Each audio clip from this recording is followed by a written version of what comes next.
Hi everyone, welcome back to Mr. Sleepy Crime. I know many of you enjoy listening to these videos as you fall asleep.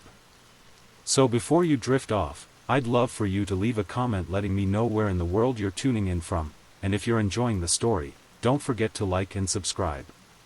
Alright, now let's get comfortable, relax, and dive into tonight's stories. Story 1.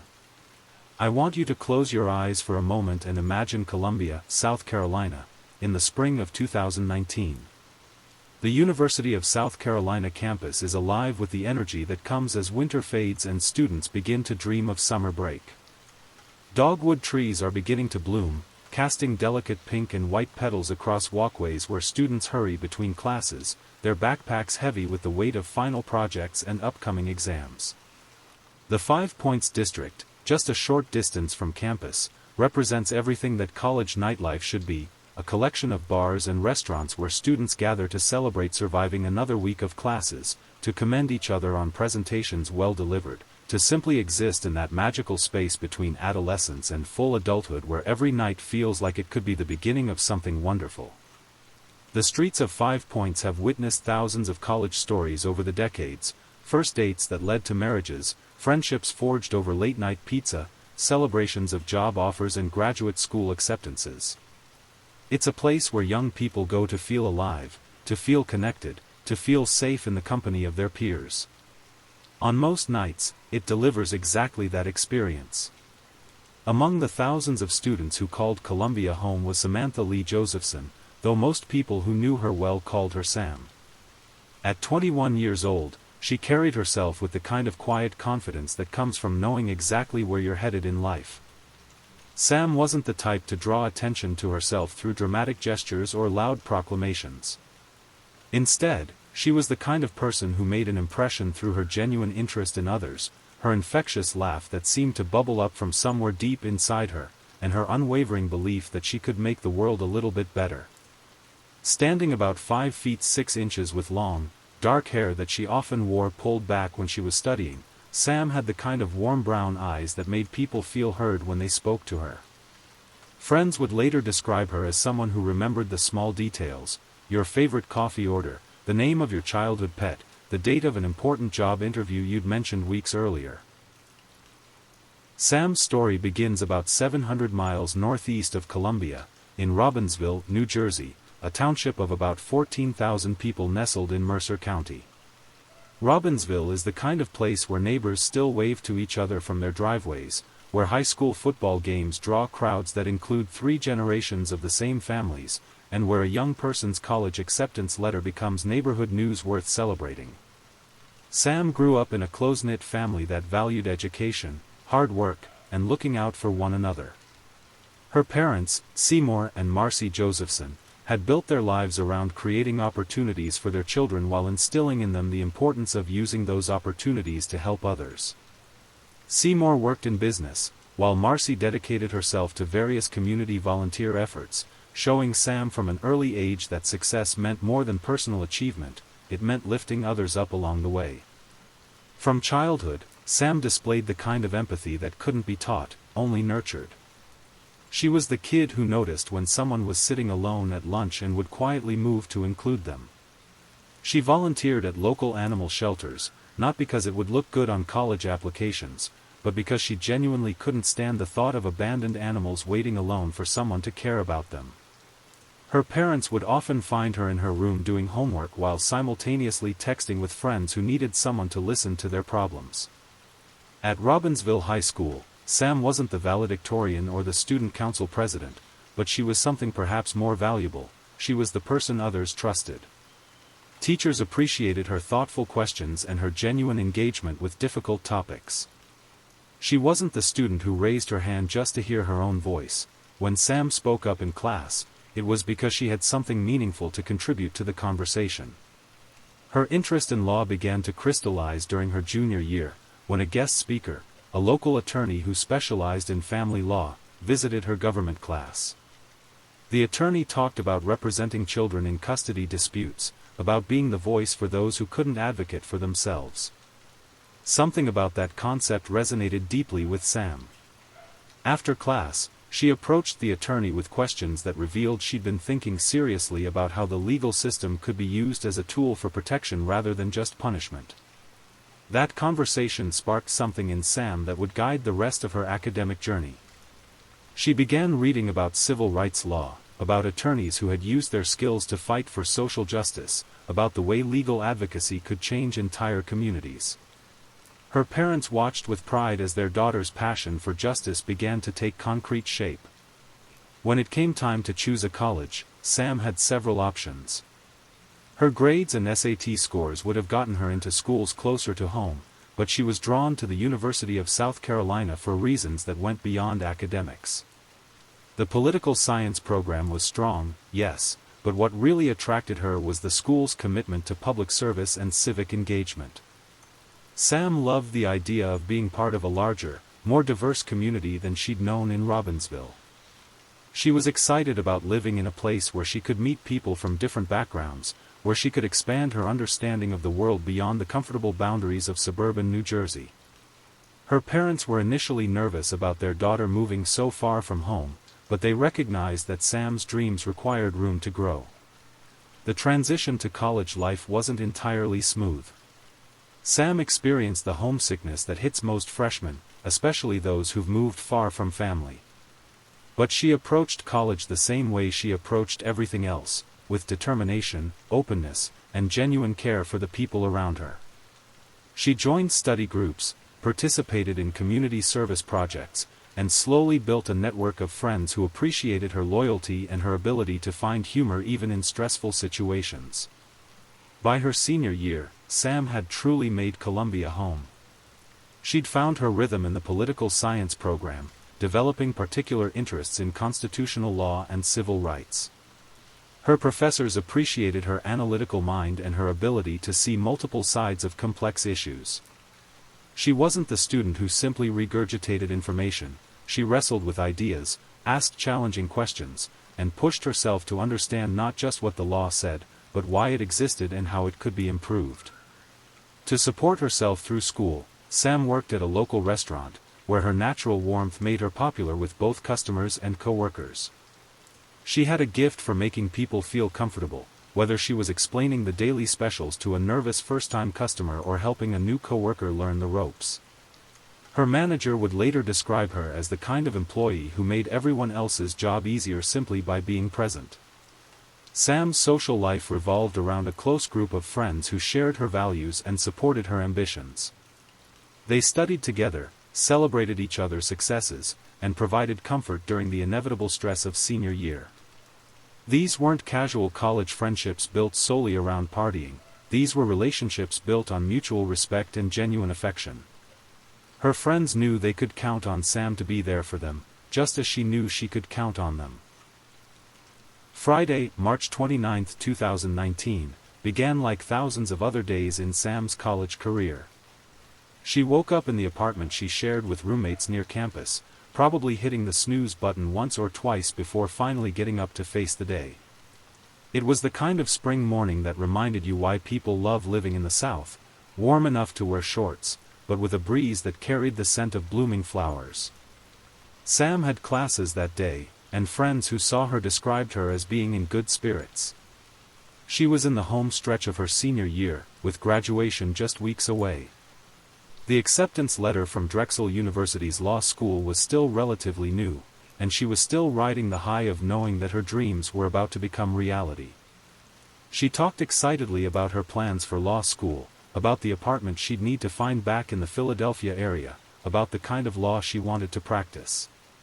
After her classes ended, Sam returned to her apartment to rest and prepare for what she planned to be a fun night out with friends. It had been a busy week academically, and she was looking forward to unwinding. She chose her outfit carefully, not because she was trying to impress anyone in particular, but because she enjoyed looking nice and feeling confident. She settled on a black top and colorful pants that she thought looked particularly good together. As evening approached, Sam's excitement about the night ahead was evident to her roommates. She was in one of those moods where everything seemed a little bit funnier, where the music sounded better, where the anticipation of a good time made even mundane activities feel special. She spent time getting ready, doing her makeup carefully and fixing her hair in a way that made her feel beautiful and confident. Her roommates were also going out, but to different venues. This wasn't unusual. College friends often scattered to different parties and bars, planning to regroup later or simply catch up the next day. Sam texted with various friends throughout the evening, making loose plans and keeping her options open. She was the kind of person who genuinely enjoyed meeting new people and having spontaneous conversations, so she wasn't worried about having a good time even if specific plans fell through. Before leaving, Sam made sure her phone was fully charged and her ID and debit card were secure in her purse. She was generally safety conscious, not paranoid, but aware. She'd grown up in a family that taught her to be smart about protecting herself, and she'd navigated 4 years of college social life without any serious problems. She had no reason to think this night would be different from any other. Bird Dog, the bar where Sam chose to spend her Friday night, was a 5 Points institution. Located on Hardin Street, it was the kind of place that perfectly captured the college bar experience, loud enough to feel energetic, but not so loud that you couldn't have a conversation, crowded enough to feel social, but not so packed that you couldn't move around. The bar attracted a mix of USC students and young professionals, creating an atmosphere that felt both familiar and exciting.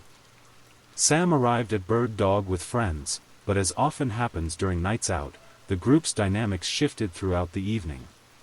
Some people left earlier than others, some wanted to dance while others preferred to sit and talk, some were ready to call it a night while others wanted to keep the party going. This kind of fluid social movement was completely normal in college nightlife, and Sam was comfortable navigating it. Security footage from Bird Dog would later show Sam having what appeared to be a genuinely good time. She was seen dancing, laughing with friends, and engaging in the kind of animated conversations that happen when people are relaxed and enjoying themselves. She didn't appear to be drinking heavily or behaving recklessly. She looked like exactly what she was, a college senior celebrating another week survived, another step closer to graduation and the beginning of her professional life. As the night progressed, Sam's group of friends began to thin out. Some had early commitments the next day, others were simply tired, and a few had connected with other friends or romantic interests. By around 1:30 a.m., most of Sam's original group was ready to call it a night. This presented Sam with a choice that thousands of college students face every weekend: leave with the group, or stay and continue enjoying herself. Sam chose to stay.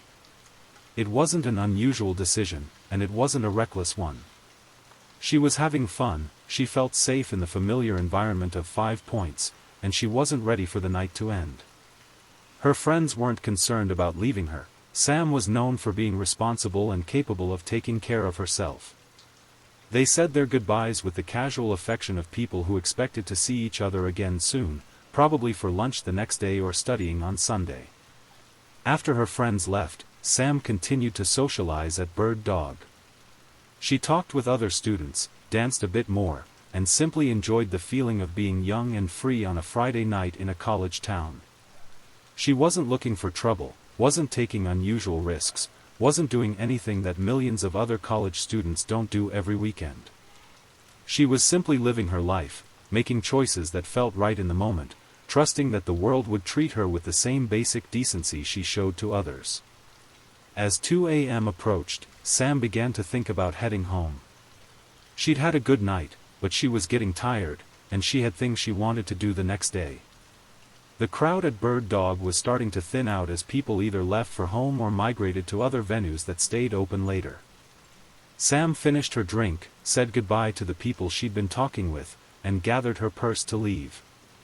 Walking out of Bird Dog onto Hardin Street, Sam entered the familiar ritual of late-night transportation coordination.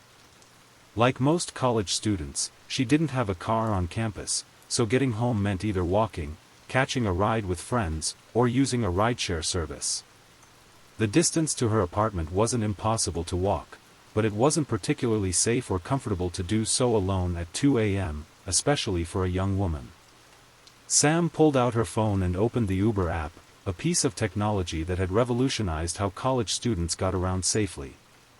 She requested a ride back to her apartment, expecting to be home within the next 15 or 20 minutes. The app showed that a driver had accepted her request and was on the way.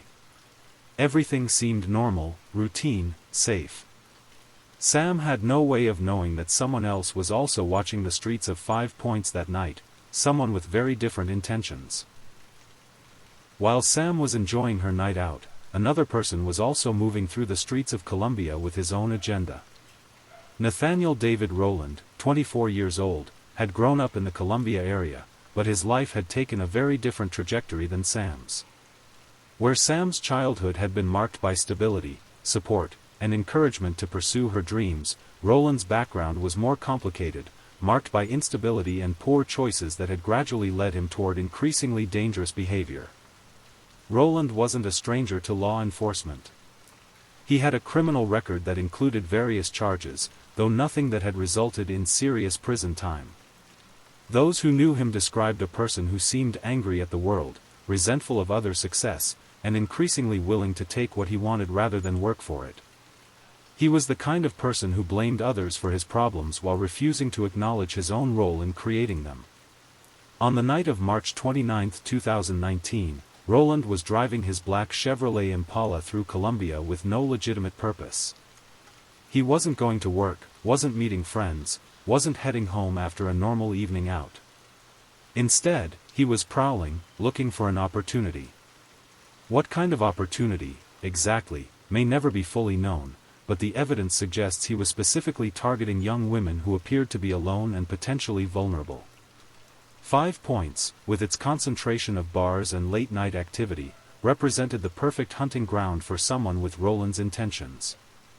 The area was busy enough that a car cruising slowly wouldn't attract attention, but it also had enough dark spots and quiet moments that a predator could observe potential victims without being noticed.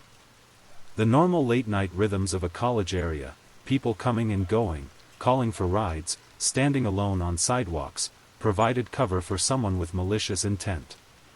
Rowland understood how rideshare services worked, and he recognized the vulnerability they created.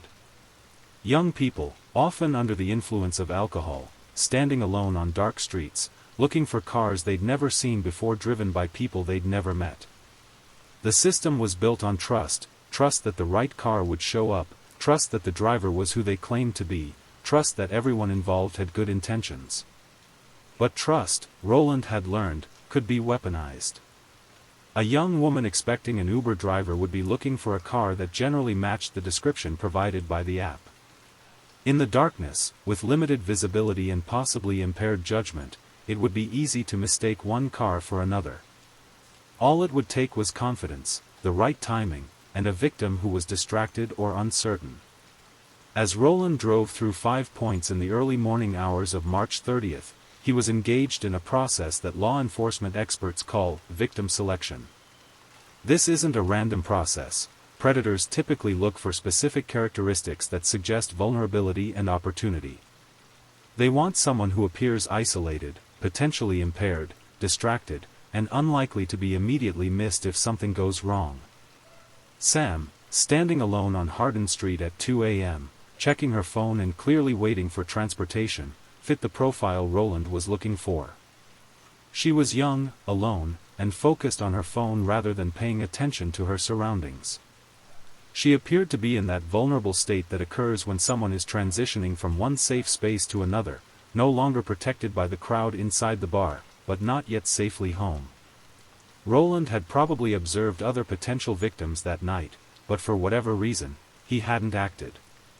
Maybe they were with friends, maybe they got into legitimate rides too quickly, maybe something about the situation didn't feel right to him.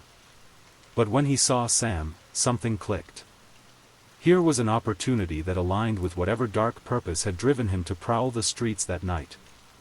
At approximately 2:09 a.m., Rowland made his move. He pulled his black Chevrolet Impala up near where Sam was standing, calculating that in the darkness and given her expectation of an Uber driver, she might mistake his car for her legitimate ride. It was a gamble that depended on several factors working in his favor: Sam's impaired judgment, the darkness, her distraction, and the general similarity between his vehicle and what she might be expecting. The plan was simple but effective. By approaching someone who was already expecting a ride from a stranger, Roland could bypass the usual defenses that might prevent someone from getting into a car with an unknown person. Sam wasn't being careless or unusually trusting, she was following a routine that millions of people follow safely every day. She was simply unlucky enough to encounter someone who understood how to exploit that routine for evil purposes. As Roland's Impala approached, Sam looked up from her phone. In the darkness, the car appeared to match what she was expecting. She had no reason to suspect that the person behind the wheel was anything other than her Uber driver, running a few minutes late but finally arriving to take her safely home. What happened next would haunt everyone who loved Sam, and serve as a tragic reminder of how quickly a normal situation can turn deadly. Sam approached Roland's vehicle and got into the back seat, just as she had done dozens of times before with legitimate rideshare drivers.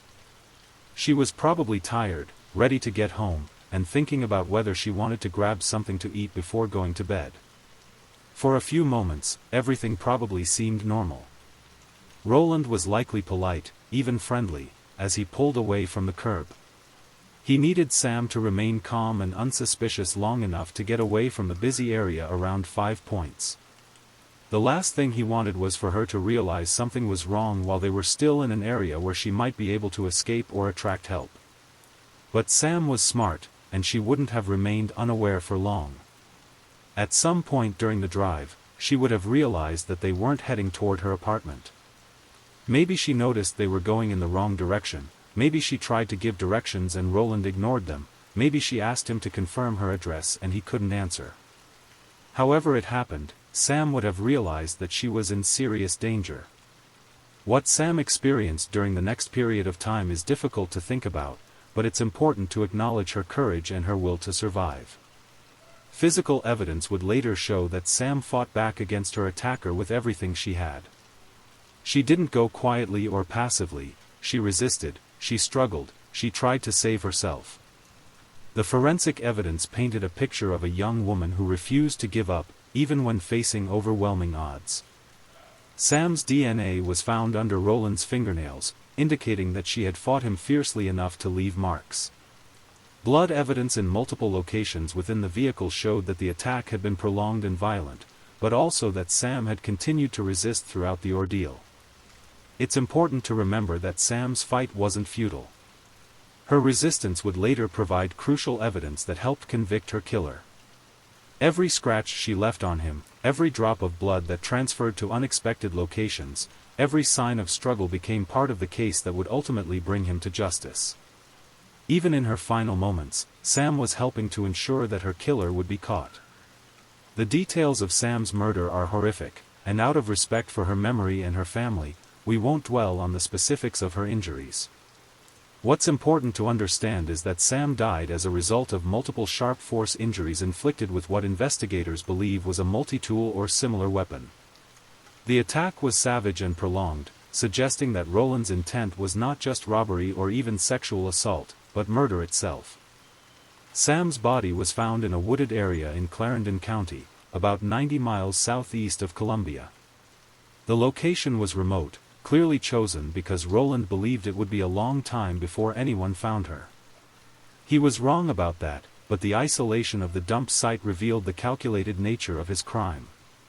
This wasn't a crime of passion or a robbery gone wrong, it was a planned predatory attack. After murdering Sam, Roland returned to Columbia and began what he apparently believed would be an effective cover-up. He cleaned his vehicle extensively, using bleach and other cleaning products in an attempt to remove all traces of Sam's presence. He disposed of evidence, including Sam's belongings and the clothing he had been wearing during the attack. But Roland wasn't as smart as he thought he was, and forensic science has advanced far beyond what most criminals understand. Despite his extensive cleaning efforts, investigators would find Sam's blood in multiple locations within his vehicle. They found her cell phone, which he had apparently kept as a trophy. Most importantly, they found Sam's DNA under his fingernails, evidence that no amount of cleaning could erase. Roland's attempted cover-up actually worked against him, because it demonstrated consciousness of guilt. An innocent person doesn't bleach their car and throw away evidence. The very fact that he had tried so hard to erase traces of Sam's presence became part of the evidence that he had murdered her. When Sam's roommates woke up on Saturday morning, March 30th, and realized she hadn't come home, their initial reaction was concern rather than panic. College students sometimes crash at friends' places, sometimes decide to stay out all night, sometimes simply forget to send the "I'm home safe" text that friends expect. But as the morning wore on and Sam didn't respond to calls or texts, that concern deepened into worry. Sam wasn't the type to disappear without explanation.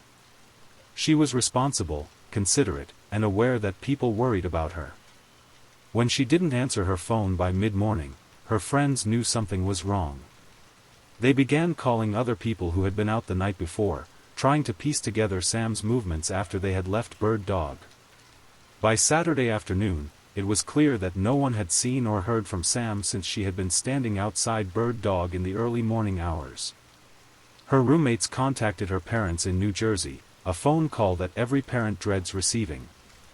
Seymour and Marcy Josephson immediately began the long drive to Columbia, their minds racing with possibilities and fears that they didn't want to acknowledge. The Columbia Police Department took Sam's disappearance seriously from the beginning. A 21-year-old college student missing for more than 12 hours, especially one described by everyone as responsible and reliable, represented a genuine emergency. Detectives immediately began reviewing security footage from the 5 Points area, looking for any trace of Sam's movements after her friends had left her. The breakthrough came when investigators reviewed footage from Bird Dog and the surrounding area. They could clearly see Sam leaving the bar alone, standing on Hardin Street, and using her phone, presumably to call for a ride. Most crucially, they captured the moment when she approached and entered a black sedan that had pulled up near where she was standing. Investigators immediately contacted Uber to determine whether one of their drivers had picked up Sam. The company's records showed that while Sam had indeed requested a ride, the assigned driver had been unable to locate her and had eventually canceled the trip. This meant that whoever had picked up Sam was not her legitimate Uber driver, she had gotten into the wrong car. On Saturday afternoon, March 30th, turkey hunters in a rural area of Clarendon County made the discovery that everyone had been dreading. Sam's body was found in a wooded area off a dirt road, roughly 90 miles from where she had last been seen alive.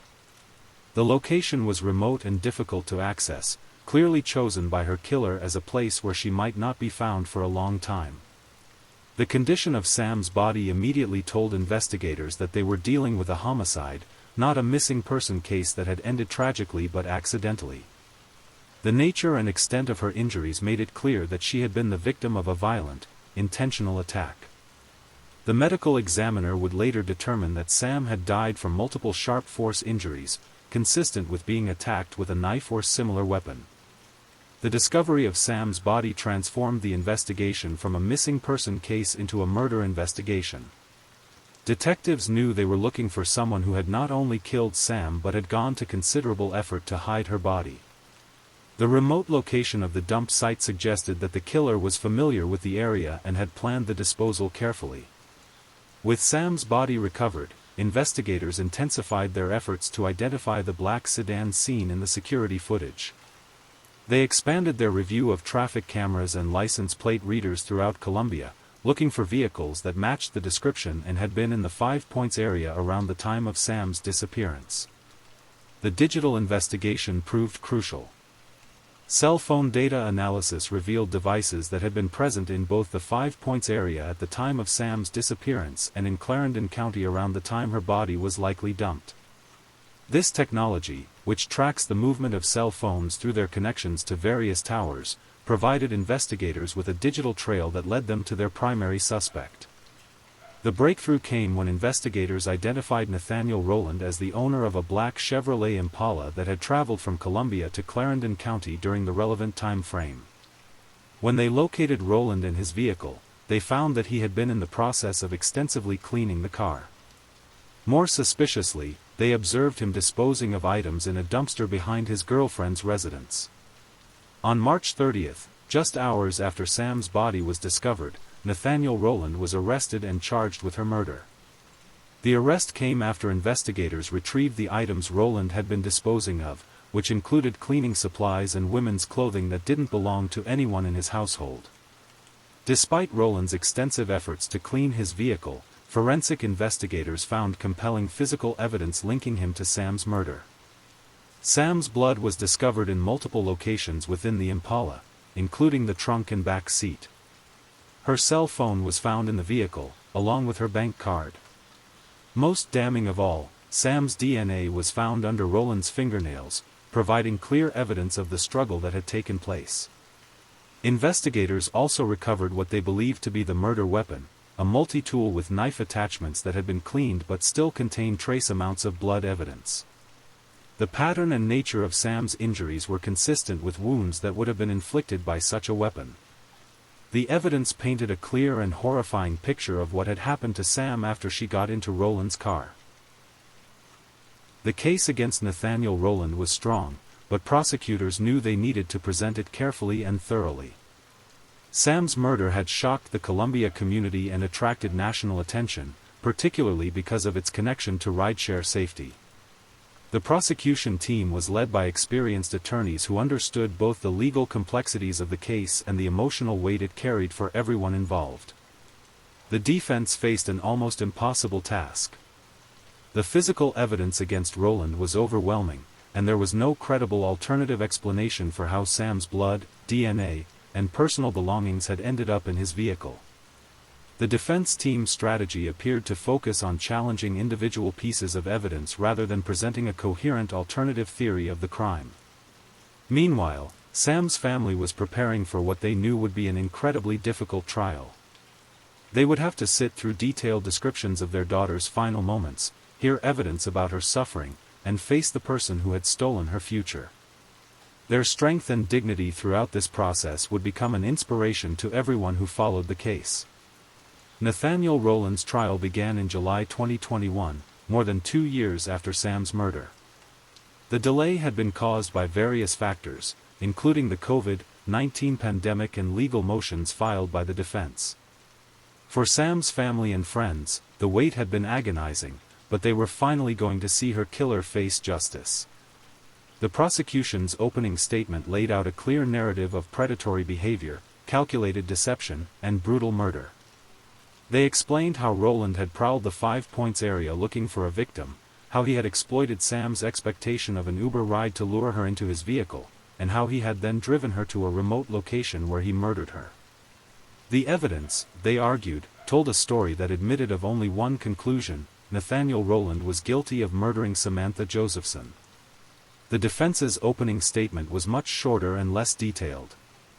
They acknowledged that something terrible had happened to Sam, but suggested that the evidence against their client was not as conclusive as the prosecution claimed. They promised to raise questions about the investigation and the forensic evidence, though they offered no alternative explanation for how that evidence had come to exist. Over the course of the trial, prosecutors methodically presented the evidence against Roland. Security footage showed Sam getting into a vehicle matching Roland's Impala. Cell phone data placed Roland's phone in both 5 Points at the time of Sam's disappearance and in Clarendon County around the time her body was dumped. Forensic evidence demonstrated that Sam had been in Roland's vehicle and had fought for her life. Perhaps most powerful was the testimony of the forensic experts who had examined the evidence. They explained how Sam's blood had been found in multiple locations within Roland's vehicle, despite his extensive cleaning efforts. They described finding Sam's DNA under Roland's fingernails, clear evidence of the struggle that had taken place. They showed photographs of the multi-tool they believed had been used to kill Sam, and explained how the blood evidence connected it to the crime. The defense's cross-examination of witnesses was aggressive but ultimately ineffective. They were unable to offer credible alternative explanations for the evidence, and their attempts to suggest contamination or investigative errors were not supported by the facts. The forensic evidence was simply too strong and too comprehensive to be explained away. After deliberating for just over an hour, the jury returned with their verdict: guilty on all counts. Nathaniel Roland was convicted of murder, kidnapping, and possession of a weapon during the commission of a violent crime. The speed of the deliberation reflected the overwhelming nature of the evidence against him. There was simply no reasonable doubt about his guilt. The sentencing phase of Roland's trial provided an opportunity for Sam's family and friends to speak about the impact of her murder on their lives. These victim impact statements were heart-wrenching testimonies to the person Sam had been and the future that had been stolen from her and everyone who loved her. Sam's father, Seymour Josephson, spoke about his daughter's dreams of becoming a lawyer, her plans to use her education to help others, and the hole her death had left in their family. He talked about the graduation ceremony they would never attend, the wedding they would never plan, the grandchildren they would never meet. His words were measured and dignified, but the pain behind them was unmistakable. Sam's mother, Marcy, spoke about the daily reality of living without her daughter. She talked about reaching for her phone to call Sam before remembering she was gone, about seeing young women Sam's age and thinking about all the experiences her daughter would never have. She spoke about the strength she and her family had found in working to prevent other families from experiencing the same tragedy. The judge, who had presided over many serious criminal cases during his career, called this one of the most heinous crimes he had ever encountered. He noted the premeditated nature of Roland's actions, the terror Sam must have experienced, and the complete lack of remorse Roland had shown throughout the proceedings.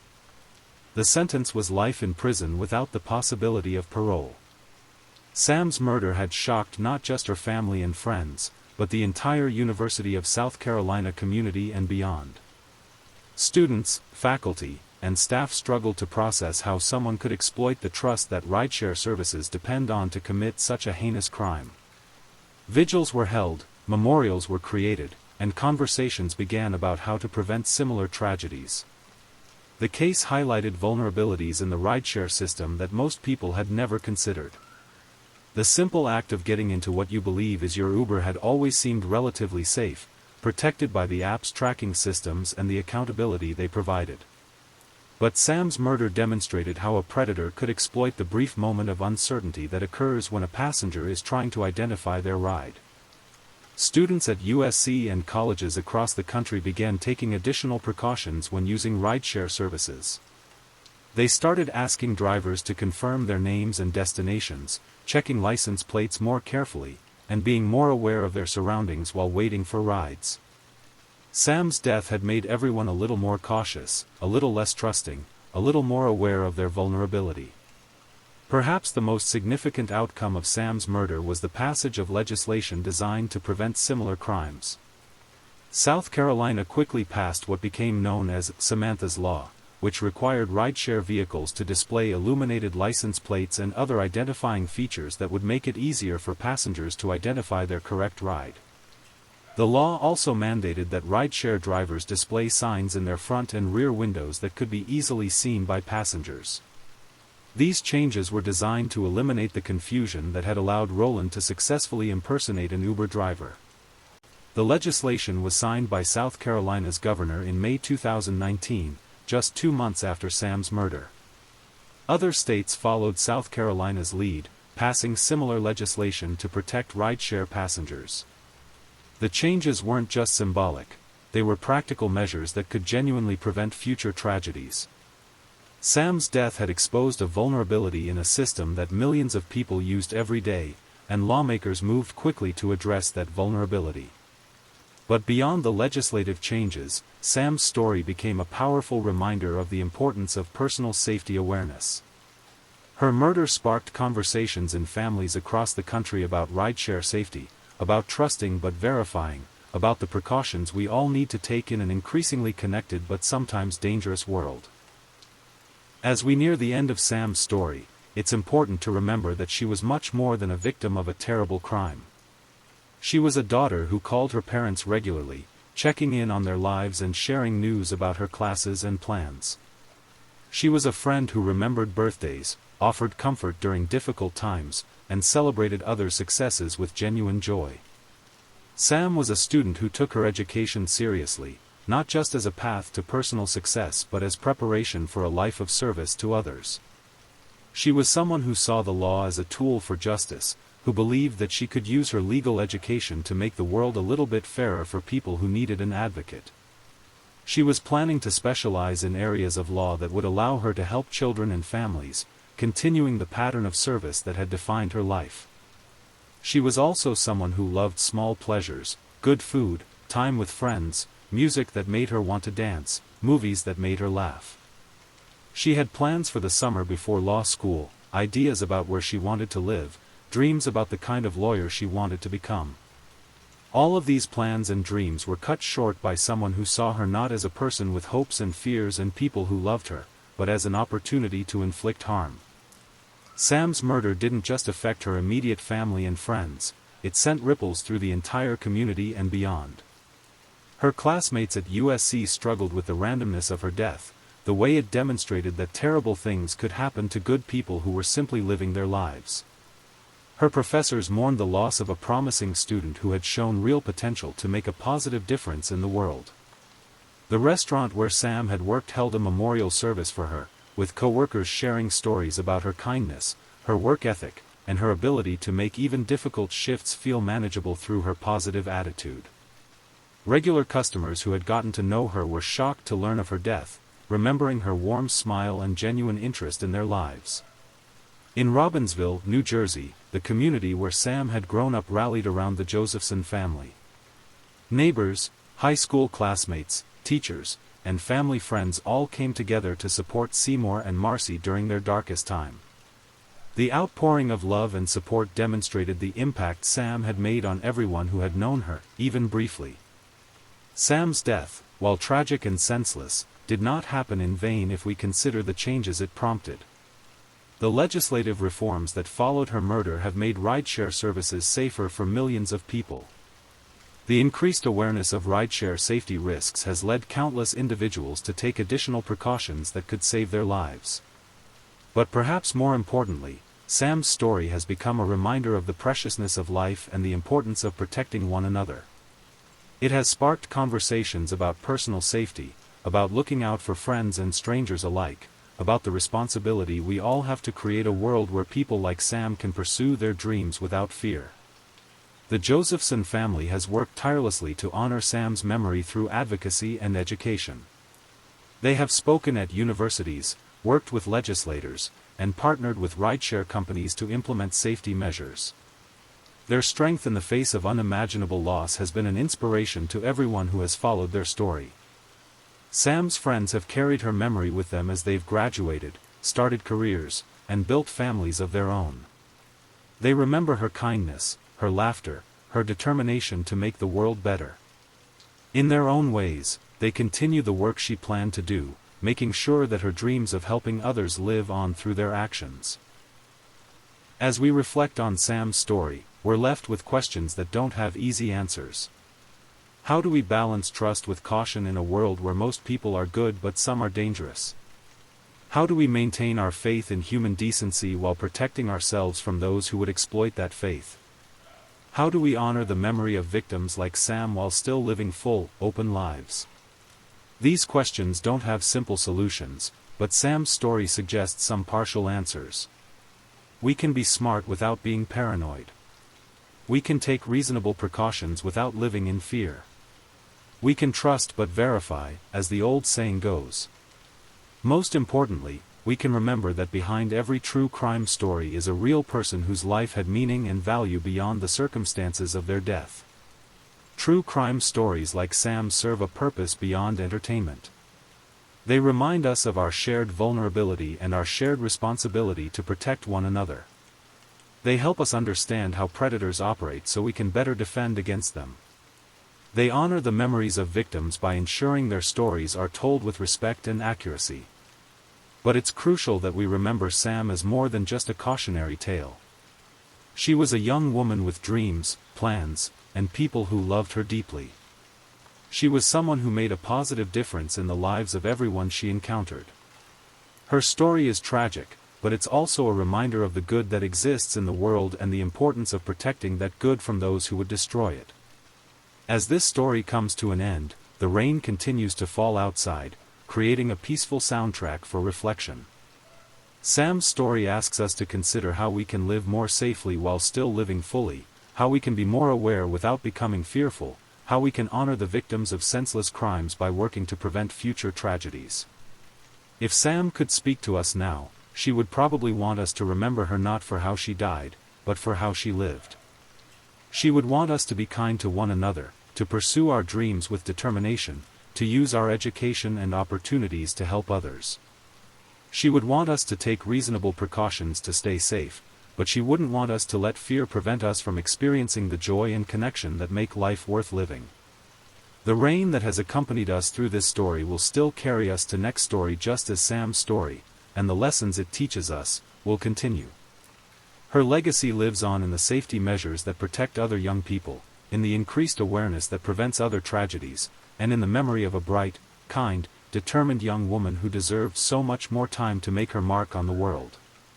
Thank you for joining me for this difficult but important story. May Sam's memory be a blessing, may her family find peace, and may we all work together to create a world where stories like hers become impossible to tell.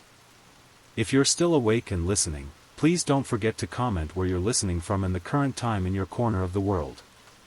Also, be sure to like this video and subscribe if you haven't already, so you don't miss our daily true crime stories for sleep.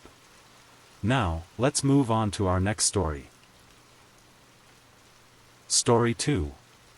This is the story of a mystery that began in 1987, in one of the most remote and beautiful locations in America, Point Reyes National Seashore. Picture, if you will, a lighthouse perched on dramatic cliffs 300 feet above the churning Pacific. The Point Reyes Lighthouse has stood sentinel here since 1870, its beam cutting through the darkness and fog that so often shrouds this treacherous coastline. To reach this lighthouse, visitors must descend 300 wooden steps carved into the cliff face, a journey that takes your breath away both from the physical exertion and the stunning beauty of the vista that opens before you. It was here, in this place where the land meets the sea in such dramatic fashion, that Thomas Mitchell made his home. Thomas was 52 years old in the autumn of 1987, a man whose weathered face spoke of years spent outdoors, whose steady hands had guided Coast Guard vessels through dangerous waters for 20 years before he found his calling as the maintenance supervisor for the Point Reyes Lighthouse. Thomas lived alone in the lighthouse keeper's cottage, a modest white building that sat a quarter-mile inland from the lighthouse itself. The cottage was connected to the lighthouse by a narrow gravel path that wound through coastal scrub and wild grass, a path that Thomas walked twice daily, once in the morning to check the light's mechanisms, and once in the evening to ensure everything was functioning properly for the night ahead. The lighthouse itself had been automated for decades, but Thomas took pride in maintaining the lens, cleaning the lamp, and ensuring that the beacon that had saved countless lives continued to shine brightly. He kept meticulous records of everything: weather conditions, visibility, passing ships, maintenance schedules. His logbooks were works of art in their precision and detail. Thomas was known throughout the small community of Inverness, the nearest town about 8 miles inland, as a quiet but reliable man.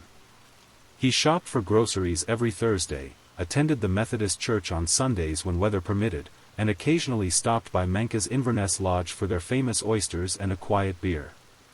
The locals respected his solitude and his dedication to his work. But Thomas Mitchell harbored secrets that would ultimately cost him his life. October 15, 1987 dawned clear and crisp along the Marin County coast. The autumn sun cast long shadows across the golden hills of Point Reyes, and the Pacific stretched endlessly westward, a deep blue carpet broken only by the occasional whitecap. Park Ranger Sarah Chen had been making the weekly supply run to the lighthouse for 3 years. Every Thursday, she would drive her green National Park Service truck along the winding dirt road that led to Thomas's cottage, bringing mail, groceries, and fresh supplies for the lighthouse maintenance. Sarah enjoyed these visits. Thomas was always grateful for the company, and she found his stories of life at sea fascinating. But this Thursday felt different from the moment Sarah pulled into the gravel driveway beside Thomas's cottage. Thomas's blue Ford pickup truck sat in its usual spot next to the cottage, but something felt wrong.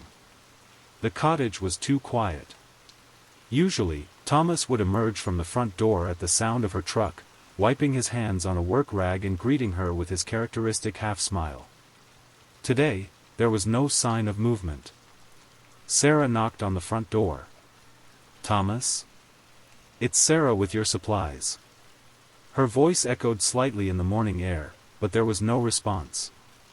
She knocked again, louder this time. "Thomas?" Still nothing. Sarah walked around to the back of the cottage, where Thomas kept a small vegetable garden. The garden was neat and well tended, as always, but there was no sign of recent activity. She returned to the front door and tried the handle. It was unlocked, not unusual for Thomas, who often said there wasn't much point in locking doors when your nearest neighbor was 8 miles away. "Thomas," she called as she stepped inside. "I'm coming in." The cottage was exactly as Thomas always kept it, tidy, organized, everything in its place. The small living room was dominated by a stone fireplace, above which hung a collection of maritime charts and several photographs of Thomas's Coast Guard service.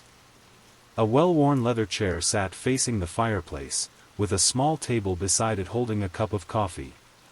Sarah touched the coffee cup. It was still warm. This sent a chill down her spine. The coffee was warm, which meant Thomas had been here recently, very recently. But where was he now? She walked through the cottage, calling his name. The kitchen showed signs of recent use, a plate and fork in the sink, a loaf of bread left open on the counter. In the bedroom, the bed was neatly made, but it didn't look like it had been slept in. The pillow was perfectly placed, the covers smooth and undisturbed. Sarah returned to the living room and noticed something else. Thomas's logbook lay open on the small table beside his chair. She knew Thomas was meticulous about his record-keeping, so she glanced at the open page. The last entry was dated October 13th, 2 days ago, and timed at 11:30 p.m. The entry read, "Weather clear, visibility excellent. Unusual vessel offshore, approximately 2 miles west-northwest. No navigation lights visible. Vessel appears to be anchored. Will monitor." Sarah felt her concern deepening. Thomas was not the type of man to simply disappear without explanation. His truck was here, his coffee was warm, but he was nowhere to be found. And that last logbook entry, an unusual vessel with no navigation lights, struck her as ominous. She decided to check the lighthouse itself. The walk from the cottage to the lighthouse took about 10 minutes along the gravel path. As Sarah walked, she scanned the horizon, looking for any sign of Thomas. The lighthouse stood majestically against the blue sky, its white tower gleaming in the morning sun. The beacon at the top was dark, as it always was during daylight hours, but Sarah knew it would automatically activate at sunset. She climbed the spiral staircase inside the lighthouse, her footsteps echoing in the narrow tower. At the top, in the lamp room surrounded by the massive Fresnel lens, she found something that made her heart race. Thomas's binoculars sat on the narrow walkway that circled the lamp room, positioned to look out toward Drake's Bay. Beside them was a small notebook, open to a page covered with Thomas's precise handwriting. The page contained a series of coordinates, dates, and times, all meticulously recorded. The most recent entry caught Sarah's attention: 37 degrees 59 minutes 12 seconds north, 122 degrees 58 minutes 45 seconds west, October 13th, 11:45 p.m. 3 vessels, no lights. Transfer activity observed. Sarah didn't need to consult a chart to know that those coordinates pointed to a small, uninhabited island about 2 miles offshore. She picked up the binoculars and looked in that direction. The island was clearly visible, a rocky outcrop barely large enough to beach a small boat. But what chilled her was the implication of Thomas's notes. Transfer activity observed. What kind of transfer activity would take place in the middle of the night, with no navigation lights, around an uninhabited island? Sarah immediately radioed the park headquarters and requested that the Marin County Sheriff's Department be contacted. Something was very wrong, and Thomas Mitchell was missing. Detective Maria Santos had been with the Marin County Sheriff's Department for 12 years, and she had seen her share of missing person cases. Most of them resolved themselves within 48 hours, people who had gone on unplanned trips, who had medical emergencies, or who had simply decided to disappear for personal reasons. But something about the Thomas Mitchell case felt different from the beginning. Maria arrived at the Point Reyes lighthouse at 2:30 p.m. on October 15, accompanied by Deputy Frank Morrison and a crime scene technician. The afternoon sun was beginning to cast long shadows across the coastal landscape, and a light fog was starting to form on the horizon. Sarah Chen met them at the cottage and walked them through everything she had discovered that morning. Maria listened carefully, taking notes and asking detailed questions about Thomas's routines, his personality, and his relationships in the community. "You said he was very methodical," Maria said, examining Thomas's logbook. "These entries go back years. Every single day, multiple times per day. Weather conditions, ship sightings, maintenance notes. This is incredibly detailed." "Thomas took his job very seriously," Sarah replied. "He always said that lighthouse keepers were the guardians of the sea, that sailors depended on them to keep the light burning. Even though the light is automated now, he still felt that responsibility." Maria flipped through the logbook, noting the consistency of the entries. But as she looked at the most recent pages, she began to notice a pattern that troubled her. Over the past several months, Thomas had been making more and more entries about unusual vessel activity during nighttime hours. The entries were always carefully recorded with precise times and coordinates, but they seemed to indicate that Thomas had been observing something that concerned him. "Deputy Morrison," Maria called. "I want you to contact the Coast Guard. Find out if they've had any reports of unusual vessel activity in this area over the past few months." While Morrison made the call, Maria and the crime scene technician thoroughly examined the cottage. They found no signs of struggle, no evidence of forced entry, and no indication that Thomas had packed to go anywhere. His wallet was still on the dresser in his bedroom, containing $247 in cash and his identification. His keys were hanging on a hook by the front door. But they did find something interesting in Thomas's bedroom closet. Behind his hanging clothes, wrapped in an old Coast Guard jacket, was a manila envelope containing photographs and documents. The photographs were taken with a telephoto lens and showed various boats in the waters around Point Reyes. The images were taken at night, and while they were somewhat grainy, they clearly showed boats without navigation lights engaged in what appeared to be transfer activities. Some photos showed smaller boats approaching larger vessels, while others showed people moving cargo between boats. The documents in the envelope were even more intriguing. There were handwritten notes about shipwrecks in the Drakes Bay area, particularly focusing on a merchant vessel called the Pacific Dawn that had been lost in a storm in 1923. According to Thomas's research, the Pacific Dawn had been carrying a cargo of Chinese artifacts and gold when it went down. There were also copies of correspondence between Thomas and Dr. James Crawford, a maritime historian at the University of California in San Francisco. The letters discussed Thomas's theory that he had located the wreck site of the Pacific Dawn, and Dr. Crawford's encouragement for Thomas to contact professional marine archaeologists if he believed he had made a significant discovery. "This is getting interesting," Maria muttered as she read through the documents. "It looks like our missing lighthouse keeper thought he had found a sunken treasure ship." Deputy Morrison returned from his radio call with disturbing news. "Detective, the Coast Guard says they've had multiple reports over the past 6 months of vessels operating without proper navigation lights in this area. They've tried to investigate, but every time they send a patrol boat, the suspicious vessels disappear. They've been treating it as smuggling activity."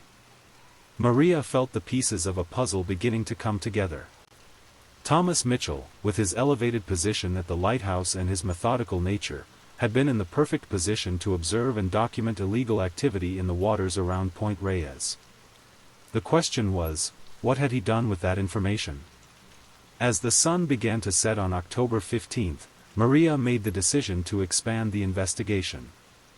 This was no longer just a missing person case, it was potentially something much more serious. Over the next several days, Detective Santos and her team worked tirelessly to piece together Thomas Mitchell's activities in the weeks leading up to his disappearance.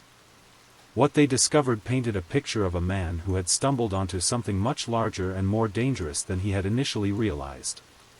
Dr. James Crawford proved to be invaluable in understanding Thomas's state of mind. When Maria interviewed him at his office at UC San Francisco, Dr. Crawford described Thomas as an amateur historian with a genuine passion for maritime archaeology. "Thomas contacted me about 8 months ago," Dr. Crawford explained, adjusting his glasses as he looked through his correspondence with Thomas. He had been researching shipwrecks in the Point Reyes area and had become particularly interested in the Pacific Dawn. It was a merchant vessel that went down in 1923 during a severe storm. "Tell me about this ship," Maria said, taking notes. The Pacific Dawn was traveling from Hong Kong to San Francisco when it encountered the storm.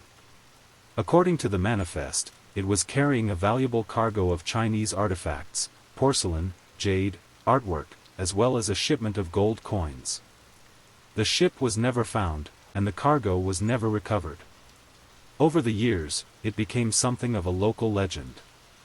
Dr. Crawford pulled out a map and pointed to the waters around Drake's Bay.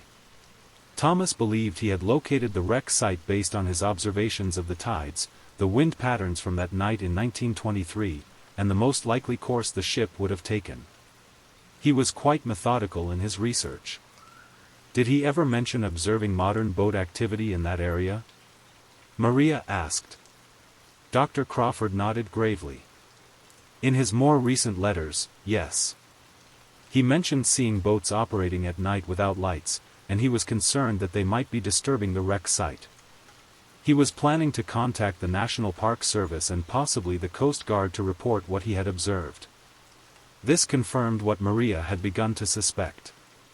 Thomas had discovered not just a historical shipwreck, but ongoing illegal activity in the same area. Someone had been using the remote waters around Point Reyes for nighttime operations, and Thomas's elevated position at the lighthouse had made him an unwitting witness. Maria's investigation into the boat activity revealed a disturbing pattern. Cross-referencing Thomas's detailed logs with Coast Guard reports and harbor master records from nearby marinas, she found that the suspicious activity had been increasing steadily over the past year. The boats typically operated during new moon phases when the nights were darkest, and they seemed to favor the area around the small uninhabited islands near Point Reyes. The breakthrough came when Maria decided to visit the marinas in Sausalito and Richmond to see if anyone recognized the boat descriptions from Thomas's photographs. At the Sausalito Marina, the harbor master, an elderly man named Pete Kowalski, immediately recognized one of the vessels in the photos. "That's the Night Runner," Pete said, pointing to a sleek cabin cruiser in one of Thomas's photographs. "Belongs to Vincent Torino. He keeps it here in slip 47. "Tell me about Vincent Torino," Maria said. Pete's expression grew troubled. "Vincent's been renting that slip for about 2 years. Pays his fees on time, keeps to himself. But I'll tell you something, that boat goes out at strange hours. I've seen it leaving the marina at midnight, coming back before dawn. When I asked Vincent about it once, he said he liked to fish at night. But?" Maria sensed there was more. "But he never comes back with any fish. And night fishing boats carry different equipment than what I've seen on his boat. The Night Runner looks more like it's set up for cargo transport than fishing." Maria obtained a warrant to search Vincent Torino's boat and discovered that it had been modified with hidden compartments and specialized equipment for transferring cargo at sea. But Vincent Torino himself was nowhere to be found. According to marina records, he had paid his slip fees through the end of the year but hadn't been seen since October 14, the day after Thomas Mitchell's disappearance. The investigation had taken a dark turn. Maria now believed that Thomas Mitchell had witnessed illegal smuggling activity, and that his disappearance was directly connected to that activity. The question was Thomas dead, or was he being held somewhere? The answer came on November 3, 1987, when a routine Coast Guard patrol discovered a body in a small cove about 3 miles south of the Point Reyes lighthouse. The body was that of Thomas Mitchell, and the circumstances of the discovery left no doubt that he had been murdered. Thomas's body had been weighted down with anchor chain and submerged in about 20 feet of water. It was only discovered because an unusually low tide had made the body visible to the Coast Guard crew conducting a routine patrol. The medical examiner determined that Thomas had died from blunt force trauma to the head, and that he had been dead for approximately 2.5 weeks. The anchor chain was traced back to a marine supply store in Richmond, where records showed it had been purchased on October 13, the same day as Thomas's last logbook entry. The buyer had paid cash and hadn't provided identification, but the store clerk remembered him as a middle-aged man with a slight accent who seemed nervous and in a hurry. Maria felt sick as she stood on the rocky shore where Thomas's body had been found.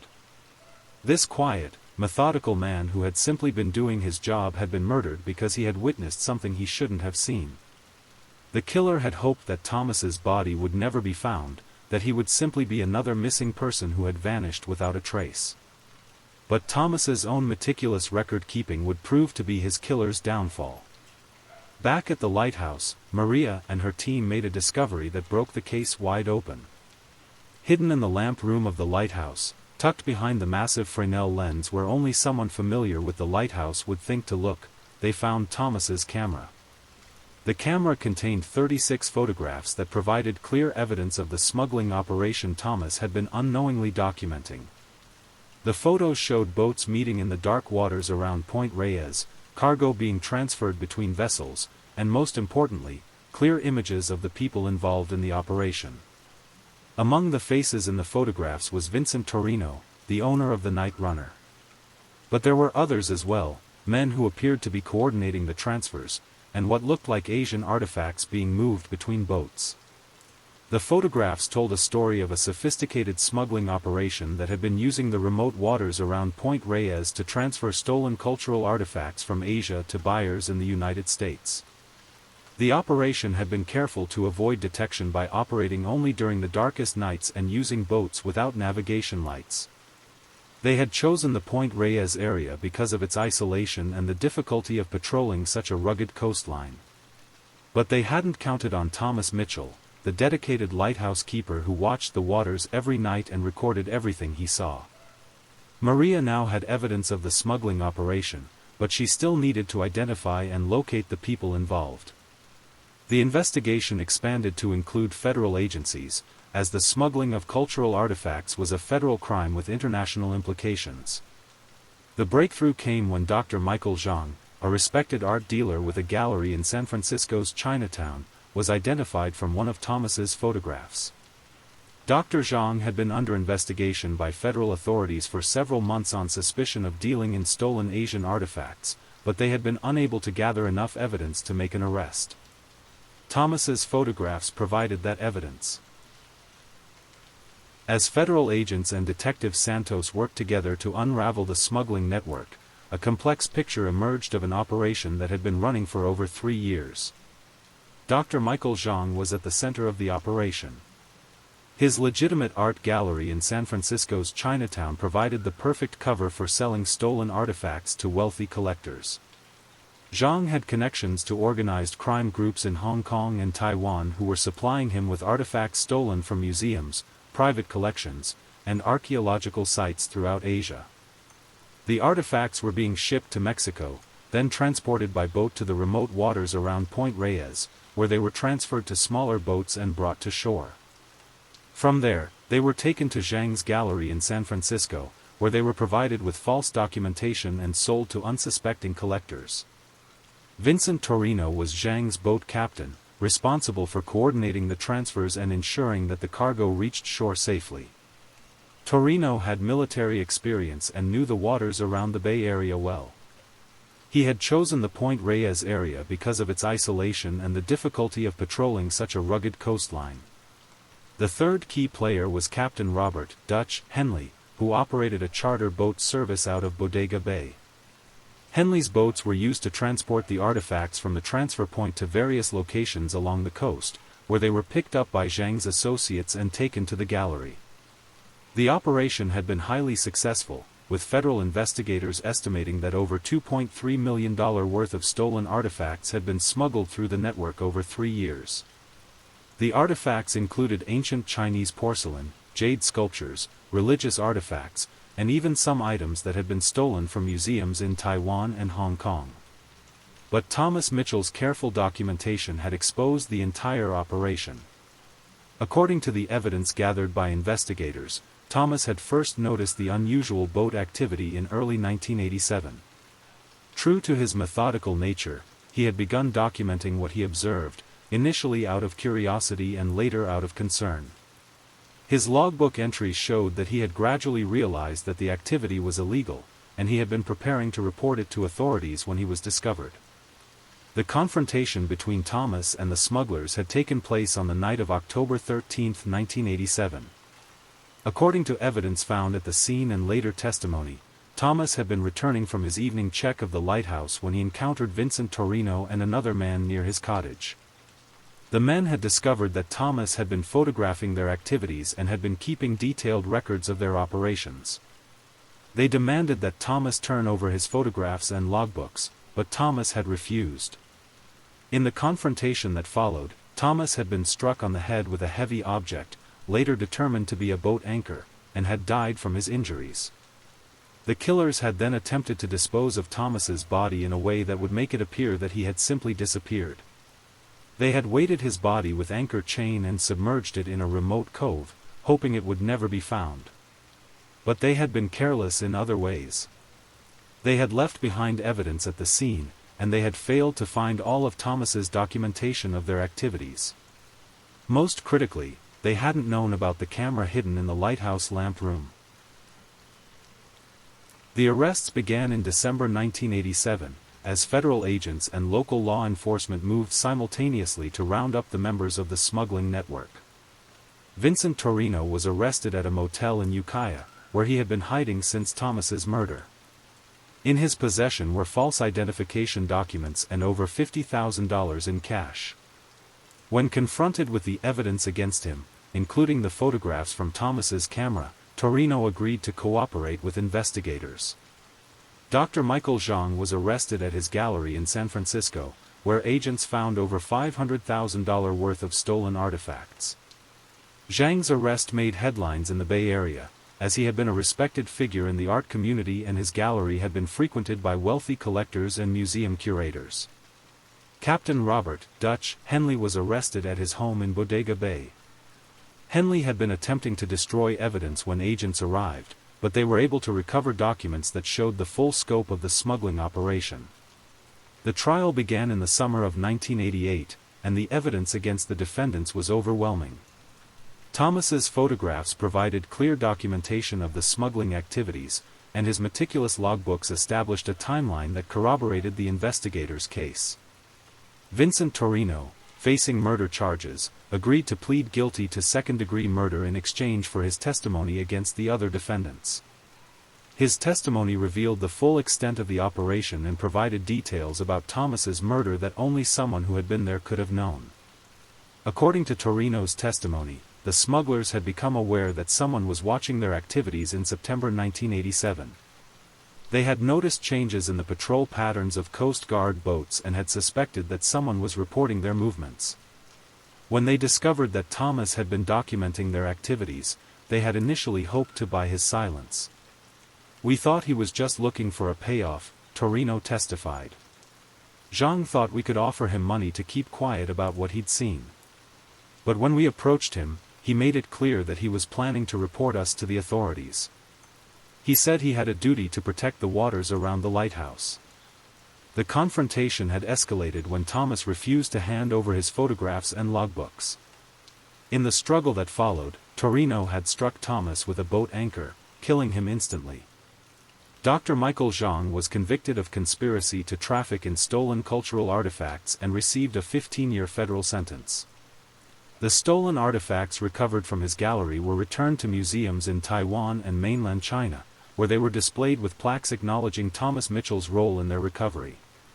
Captain Robert Dutch Henley was convicted of conspiracy and accessory to murder and received a 12-year sentence. Vincent Torino, despite his cooperation with prosecutors, received a 25-year sentence for second-degree murder. At his sentencing, he expressed remorse for Thomas's death and acknowledged that Thomas had simply been doing what he believed was right. "He was just a man who took his job seriously," Torino said. "He didn't deserve what happened to him." The lighthouse at Point Reyes continued to operate after Thomas's death, but it was fully automated and no longer required a keeper. The cottage where Thomas had lived was converted into a visitor center, where tourists could learn about the history of the lighthouse and the role of lighthouse keepers in maritime safety. Thomas Mitchell was buried in the small cemetery in nearby Tamales, overlooking the waters he had watched so carefully for 15 years. His grave marker reads simply, "Thomas Mitchell, 1935 to 1987, Keeper of the Light." A memorial plaque was installed at the Point Reyes Lighthouse, honoring Thomas's service and his sacrifice.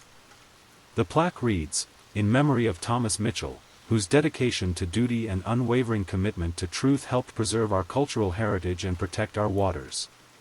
Thomas's detailed logbooks and journals were donated to the Marin County Historical Society, where they provide valuable historical documentation of maritime activity in the Point Reyes area. Researchers and historians continue to study Thomas's meticulous records, which span 15 years and provide an unparalleled record of life at one of California's most remote lighthouses. The Point Reyes Lighthouse itself remains one of the most visited attractions in the Point Reyes National Seashore. Visitors still make the treacherous journey down the 300 steps to reach the lighthouse, and many comment on the spectacular views and the sense of isolation that Thomas must have experienced during his years as the keeper. Park rangers who give tours of the lighthouse often tell Thomas's story, emphasizing his dedication to his job and his ultimate sacrifice in the name of justice. They point out the lamp room where Thomas hid his camera, and they explain how his careful documentation helped solve a major international smuggling case. The story of Thomas Mitchell serves as a reminder that heroes don't always wear uniforms or carry badges. Sometimes they are quiet, methodical people who simply do their jobs with integrity and refuse to look the other way when they witness wrongdoing. In the years since Thomas's death, the Point Reyes area has been the subject of increased Coast Guard patrols, and the smuggling activity that Thomas documented has never returned. The remote coves and hidden anchorages that once provided cover for illegal activities are now regularly monitored, ensuring that the waters Thomas watched so carefully remain safe. Today, visitors to the Point Reyes Lighthouse can still experience the dramatic beauty and isolation that Thomas Mitchell knew so well.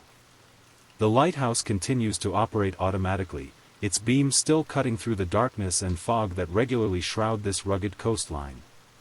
The visitor center in Thomas's former cottage displays some of his photographs and logbook entries, along with artifacts recovered from the smuggling operation he helped expose. Visitors often comment on the neat handwriting in his logbooks and the careful attention to detail that characterized everything Thomas did. On clear days, visitors can see the small islands where the smuggling transfers took place, and park rangers point out the strategic location that made the Point Reyes area attractive to both legitimate mariners and those engaged in illegal activities. The same isolation that made Thomas's job lonely and challenging also made it the perfect location for observing and documenting activities that others wanted to keep hidden. The lighthouse itself remains largely unchanged from Thomas's time. The massive Fresnel lens still focuses the beacon's light, and the narrow spiral staircase still leads to the lamp room where Thomas hid his camera. The 300 steps down to the lighthouse are still treacherous, and visitors are still warned to be careful on the steep path. But perhaps the greatest testament to Thomas Mitchell's legacy is the simple fact that the lighthouse continues to serve its purpose. Ships still rely on its beacon to navigate safely along this dangerous coastline, and the light that Thomas tended so carefully still burns brightly every night. On foggy evenings, when the lighthouse beam cuts through the mist and the sound of the foghorn echoes across the water, some visitors report feeling a sense of presence around the lighthouse, as if the spirit of the dedicated keeper still watches over these waters.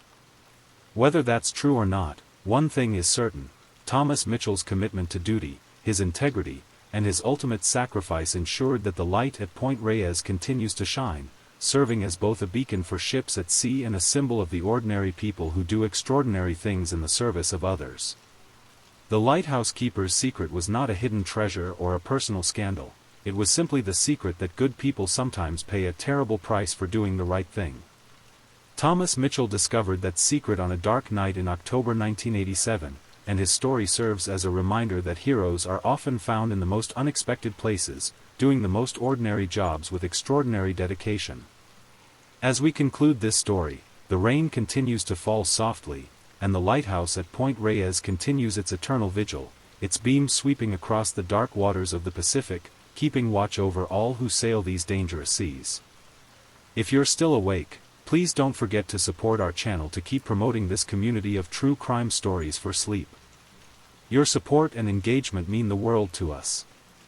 Now, let's move on to our next story. Story 3.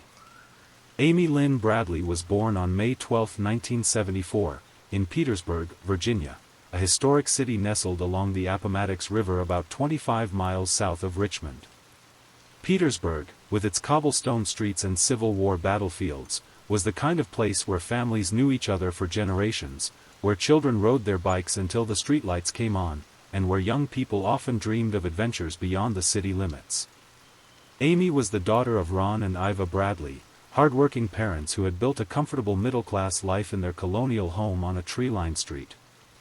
Ron worked as a computer technician, methodical and detail-oriented, while Iva dedicated herself to raising their 2 children. Amy's younger brother, Brad, was her constant companion growing up, and the siblings shared the kind of bond that made them more like best friends than brother and sister. By all accounts, Amy was a remarkable young woman. Standing 5 feet 7 inches with shoulder-length brown hair and striking green eyes, she possessed a natural beauty that turned heads wherever she went. But it wasn't just her appearance that made Amy special, she had a magnetic personality that drew people to her. Friends described her as vivacious, kind-hearted, and fiercely loyal. She was the type of person who remembered everyone's birthday, who would drive across town to help a friend in need, and who could light up a room simply by walking into it. Amy had always been academically gifted. She graduated from Longwood University in Farmville, Virginia, with a degree in physical education, harboring dreams of becoming a teacher and coach. She was particularly passionate about basketball, having played throughout high school and college. Her teammates remembered her as someone who never gave up, who encouraged others, and who brought out the best in everyone around her. In March of 1998, Amy was 23 years old and working at a local fitness center while planning her next steps. She had recently ended a long-term relationship and was in that transitional phase of early adulthood where the whole world seemed full of possibilities. When her parents suggested a family cruise vacation, Amy jumped at the chance. It would be a perfect opportunity to spend quality time with her family while taking a break from the stresses of post-college life. The Bradley family had never taken a cruise before, but the idea of a Caribbean adventure appealed to all of them. They booked passage on the Rhapsody of the Seas, a Royal Caribbean cruise ship that promised 7 days of luxury and relaxation. The itinerary would take them from San Juan, Puerto Rico, to various Caribbean ports including Aruba, Curaçao, and St. Martin, exotic destinations that seemed like something out of a travel magazine. The Rhapsody of the Seas was no ordinary vessel. Launched in 1997, it was one of Royal Caribbean's newest and most impressive ships at the time, stretching 915 feet in length and capable of carrying over 2,400 passengers. With its gleaming white hull and multiple decks filled with restaurants, bars, pools, and entertainment venues, it was essentially a floating city. On March 21, 1998, the Bradley family, Ron, Iva, Amy, and Brad, boarded the ship in San Juan, Puerto Rico. San Juan, with its colorful colonial architecture and fortress walls overlooking the Atlantic, provided a stunning backdrop for the beginning of their adventure. The family was excited and optimistic as they explored their home for the next week, marveling at the ship's amenities and the endless ocean stretching to the horizon. Amy quickly embraced cruise life. She was naturally social and made friends easily with other passengers and crew members alike. The ship's crew, many of whom were from Caribbean nations, were drawn to Amy's friendly demeanor and genuine interest in learning about their cultures and home countries. She spent hours talking with various staff members, asking about their lives, their families, and their experiences working on cruise ships. The first few days of the cruise passed without incident. The family visited the Dutch island of Aruba, with its pristine white sand beaches and crystal-clear turquoise waters. They explored the historic Willemstad in Curaçao, with its distinctive pastel-colored buildings and floating market. Amy documented their adventures with her camera, capturing moments of joy and family bonding that would later become precious memories.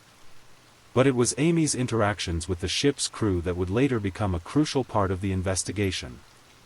She struck up conversations with numerous staff members, including a band member known as Yellow, who played in the ship's house band. Yellow, whose real name was Alistair Douglas, was a musician from Barbados who had been working cruise ships for several years. Amy found him charming and enjoyed listening to stories about his musical career and life in the Caribbean. Amy also befriended several other crew members, including waiters, housekeeping staff, and entertainers. Her brother Brad later recalled that Amy had a gift for making people feel comfortable and valued, regardless of their job or background. She treated everyone with the same kindness and respect, from fellow passengers to the crew members who cleaned their cabin. On the evening of March 23, the ship docked in Curaçao, a Dutch Caribbean island known for its stunning coral reefs and vibrant underwater life. The Bradley family spent the day exploring the island, shopping in the floating market, and enjoying the warm Caribbean sun. Amy seemed particularly enchanted by the island's beauty and took numerous photographs of the colorful architecture and tropical landscapes.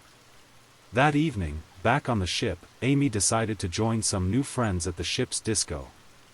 The Rhapsody of the Seas featured several bars and nightclubs, and the disco was a popular spot for younger passengers to dance and socialize. Amy, who loved music and dancing, was in her element. She spent the evening laughing, dancing, and enjoying the company of other passengers and some crew members. It was during this evening that Amy was again seen talking with Yellow and other members of the ship's band. Witnesses later reported that Amy seemed to be having a good time, though some noted that she appeared to have been drinking. This wasn't unusual. Cruise ships are known for their liberal alcohol policies and party atmosphere, but it would later become a point of focus in the investigation. As the evening wore on, Amy's brother Brad joined her at the disco. The siblings enjoyed dancing together and catching up with some of the friends they had made during the cruise. Brad later described Amy as being in good spirits, though he noticed she had been drinking throughout the evening. Around 1 a.m. on March 24, Brad decided he was ready to call it a night and suggested that Amy come back to their cabin with him. Amy, however, wasn't ready to end her evening. She told Brad she wanted to stay a little longer and would return to their cabin shortly. This was typical behavior for Amy. She was an adult who could take care of herself, and the ship seemed like a safe environment. Brad said goodnight to his sister and headed back to the family's cabin on Deck 9. This would be the last time anyone in the Bradley family would see Amy Lynn Bradley alive. What happened in the hours between 1 a.m. and 6 a.m. on March 24, 1998, remains one of the most puzzling aspects of Amy's disappearance. The timeline of events, reconstructed from witness statements and security footage, paints a picture of a young woman enjoying her vacation who simply vanished into thin air. After Brad left the disco around 1 a.m., Amy remained at the venue with several other passengers and crew members. Multiple witnesses reported seeing her throughout the early morning hours, though accounts of her behavior and level of intoxication varied.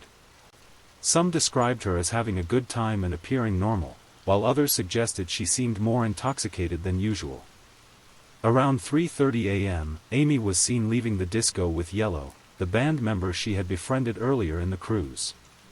Several passengers reported seeing them together in the hallway outside the disco, and at least one witness claimed to have seen them in an elevator together. This sighting would later become crucial to the investigation, though Yellow would maintain that he simply helped Amy back toward her cabin area and left her there.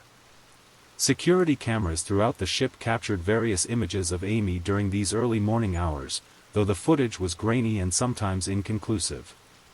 The ship's security system in 1998 was not as sophisticated as modern systems, and many areas of the ship were not covered by cameras at all.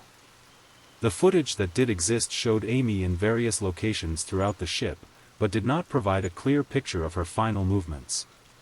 Rain patters against glass. At approximately 5:15 a.m., Amy was reportedly seen by a fellow passenger in the ship's casino.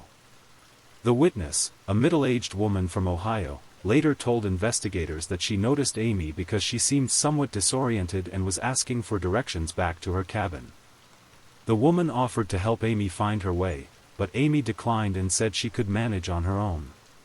This sighting in the casino was significant because it placed Amy in a different area of the ship than where she had last been seen with Yellow. The casino was located on Deck 5, while the Bradley family cabin was on Deck 9, and the disco was on Deck 6. If the sighting was accurate, it suggested that Amy had been moving around the ship extensively during the early morning hours. Around 5:30 a.m., Amy was allegedly seen one final time by a ship's crew member who was preparing for the morning shift. The crew member, a housekeeper from the Philippines, reported seeing a young woman matching Amy's description sitting alone on a lounge chair on Deck 5, near the ship's pool area. The woman appeared to be sleeping or resting, and the crew member did not disturb her, assuming she was a passenger who had stayed up late partying and was taking a break before returning to her cabin. This final sighting was never definitively confirmed to be Amy, as the lighting was poor and the crew member only glimpsed the person briefly.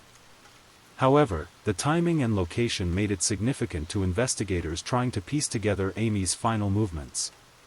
At 6 a.m. sharp, as was his habit, Ron Bradley woke up in the family cabin on Deck 9.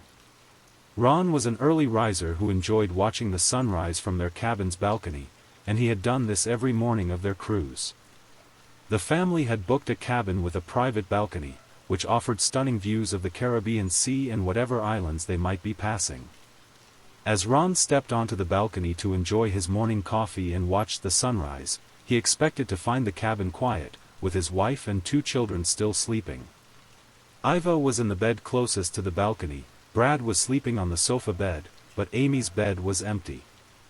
Her bed appeared to have been slept in, the covers were disturbed and her pillow showed an indentation, but Amy was nowhere to be seen. Initially, Ron wasn't overly concerned. Amy was an adult, and it wasn't entirely unusual for young people on cruises to stay up all night partying and then sleep in common areas or friends' cabins.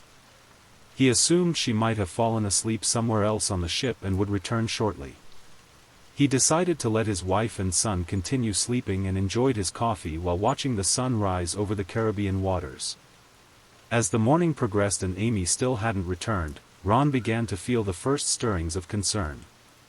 By 7 a.m., he decided to wake up Iva and Brad to see if they knew where Amy might be. Both were surprised that Amy hadn't returned to the cabin, but like Ron, they initially assumed there was a reasonable explanation. Brad volunteered to search the ship for his sister, beginning with the areas where she was most likely to be found. He checked the disco, which was now closed and being cleaned by the crew. He visited the various restaurants and cafes where the family had eaten during the cruise. He even checked the ship's fitness center, knowing Amy's love of exercise and sports. As Brad searched, Ron and Iva began asking other passengers if they had seen Amy. They approached the friends Amy had made during the cruise, the couple from Texas who had shared a table with them at dinner, and various other passengers who might have seen her the night before. The responses were mixed. Some remembered seeing Amy at the disco, but no one had seen her since the early morning hours.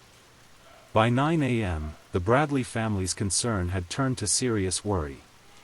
Amy had never disappeared like this before, and it was completely out of character for her not to return to the cabin or at least let someone know where she was. Ron made the decision to contact ship security and report Amy as missing. This decision would mark the beginning of one of the most extensive and controversial missing person investigations in maritime history. When Ron Bradley approached the ship's security office at 9:30 a.m. on March 24, 1998, he was met with what many families of missing persons experience: initial skepticism and bureaucratic obstacles. The head of security, a veteran cruise ship employee who had dealt with numerous passenger incidents over the years, initially treated Amy's disappearance as a routine matter. "These things happen on cruise ships," the security chief told Ron.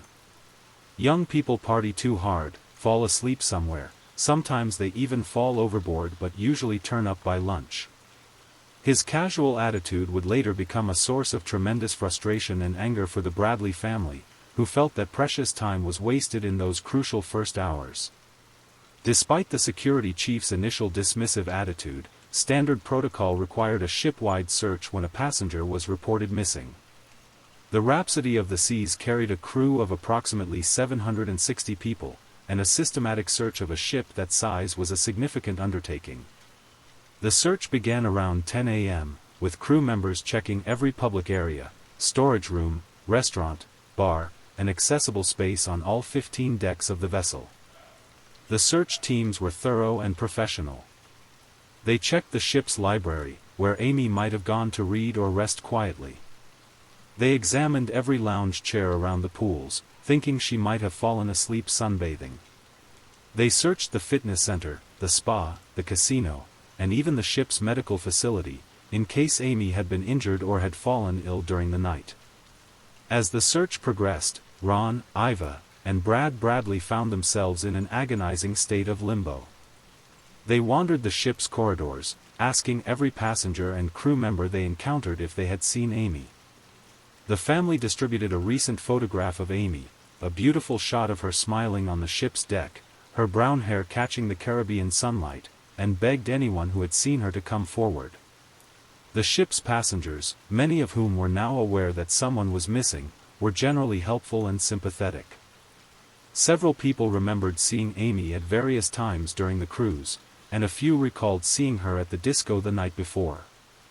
But as the hours passed, it became increasingly clear that no one had seen Amy since the early morning hours. By noon, the search had expanded to include areas of the ship that were normally off-limits to passengers. Crew quarters, storage areas, mechanical rooms, and service corridors were all systematically checked.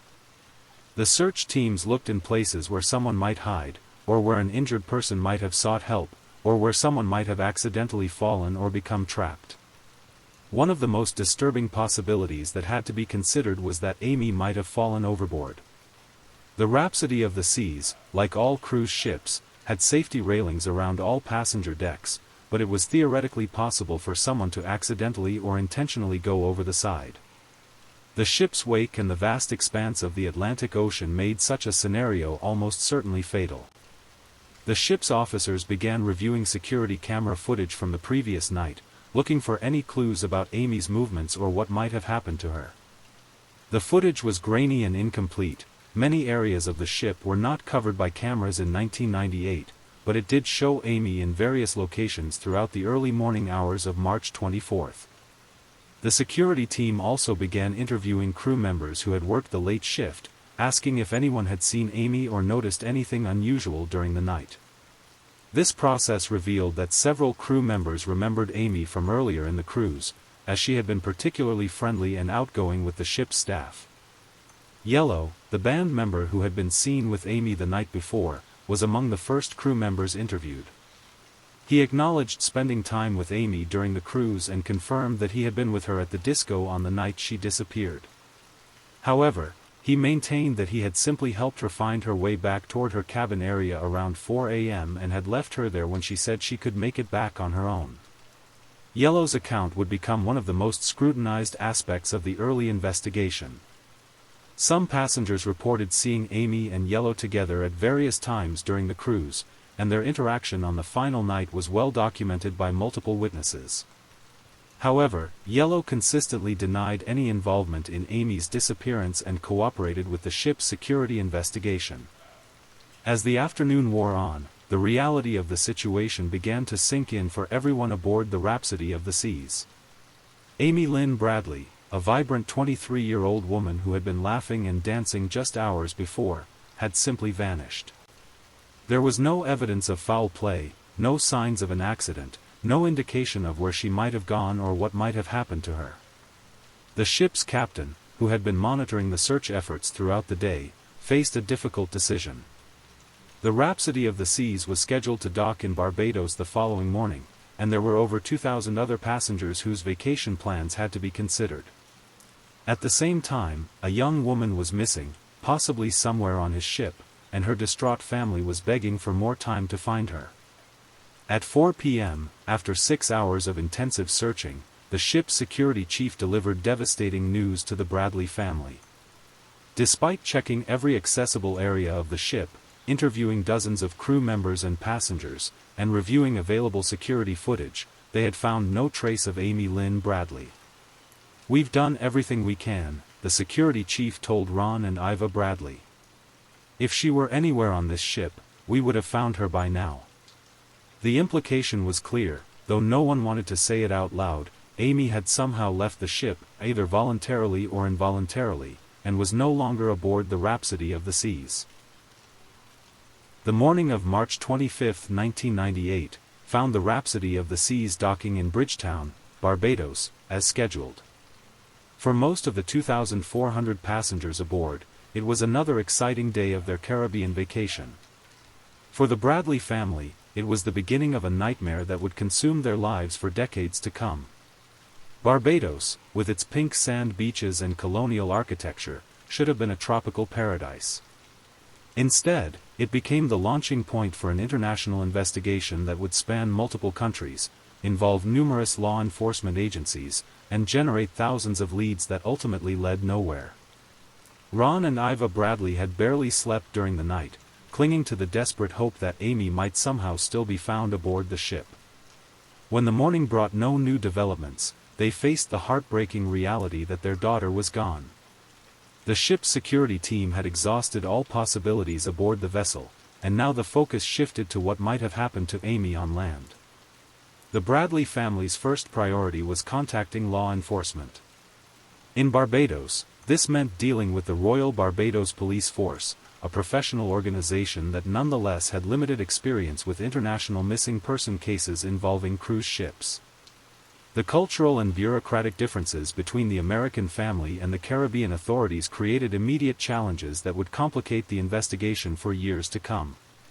While Ron and Iva dealt with local police, Brad Bradley took on the heartbreaking task of calling family members back in Virginia to tell them what had happened. These phone calls, to grandparents, aunts, uncles, and close family friends, were among the most difficult conversations of Brad's life. How do you explain that your sister has simply vanished without a trace in the middle of the ocean?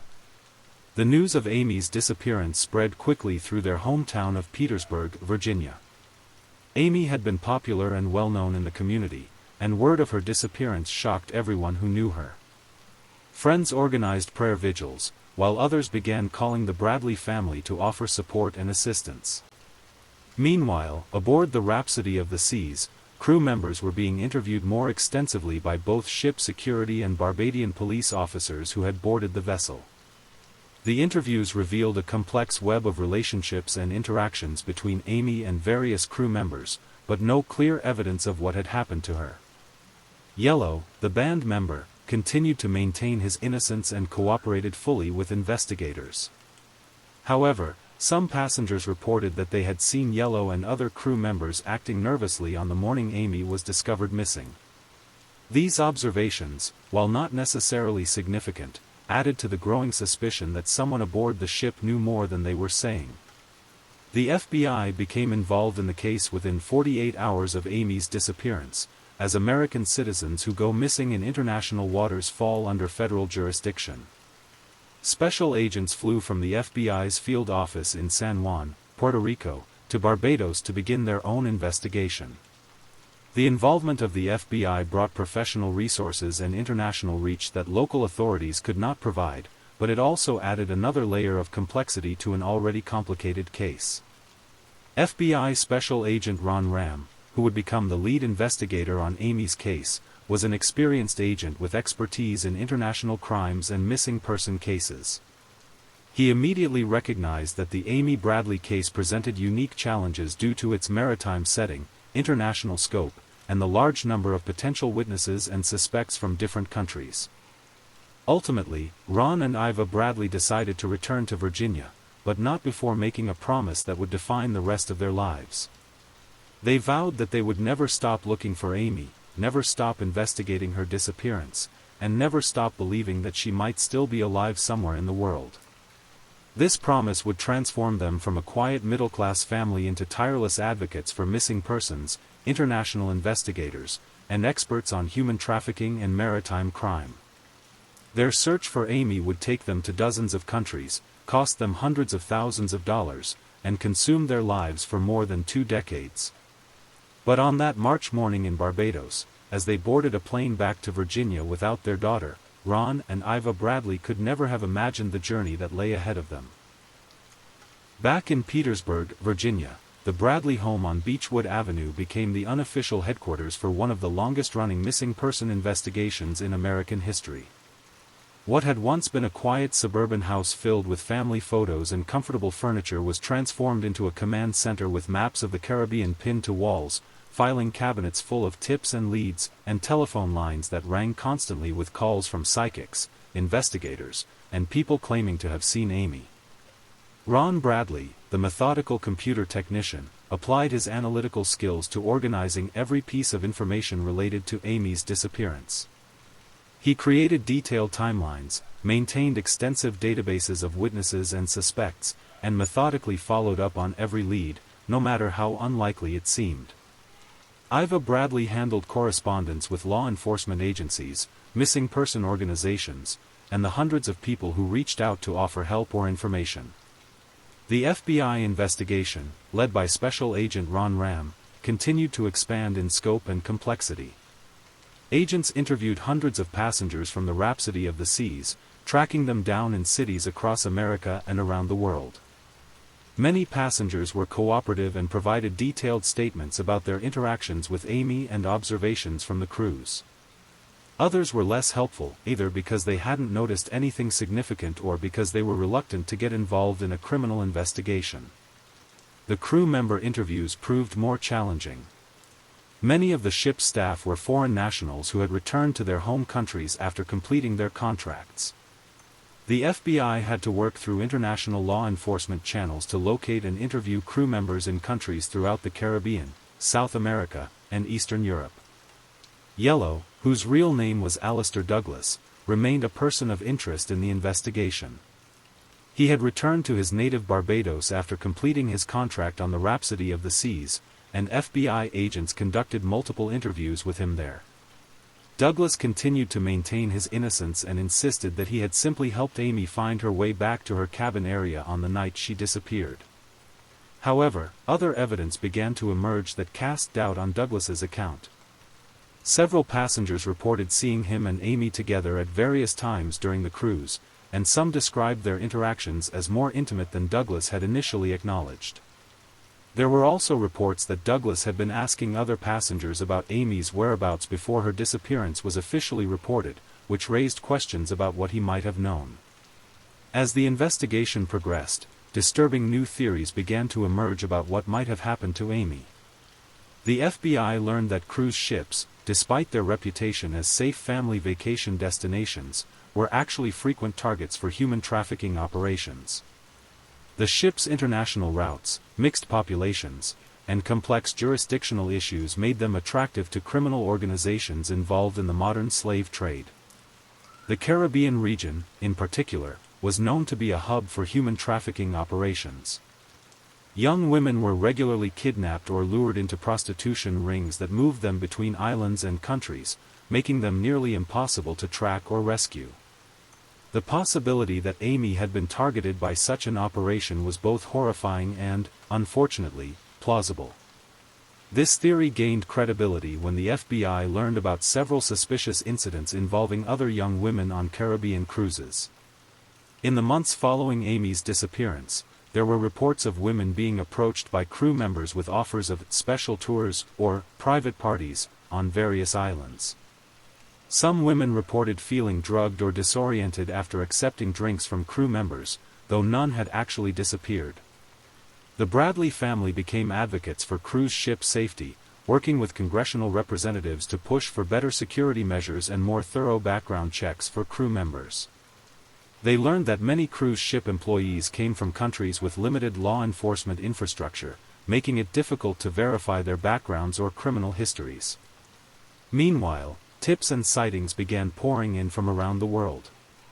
The Bradley family received hundreds of phone calls from people who claimed to have seen Amy in various locations throughout the Caribbean and beyond.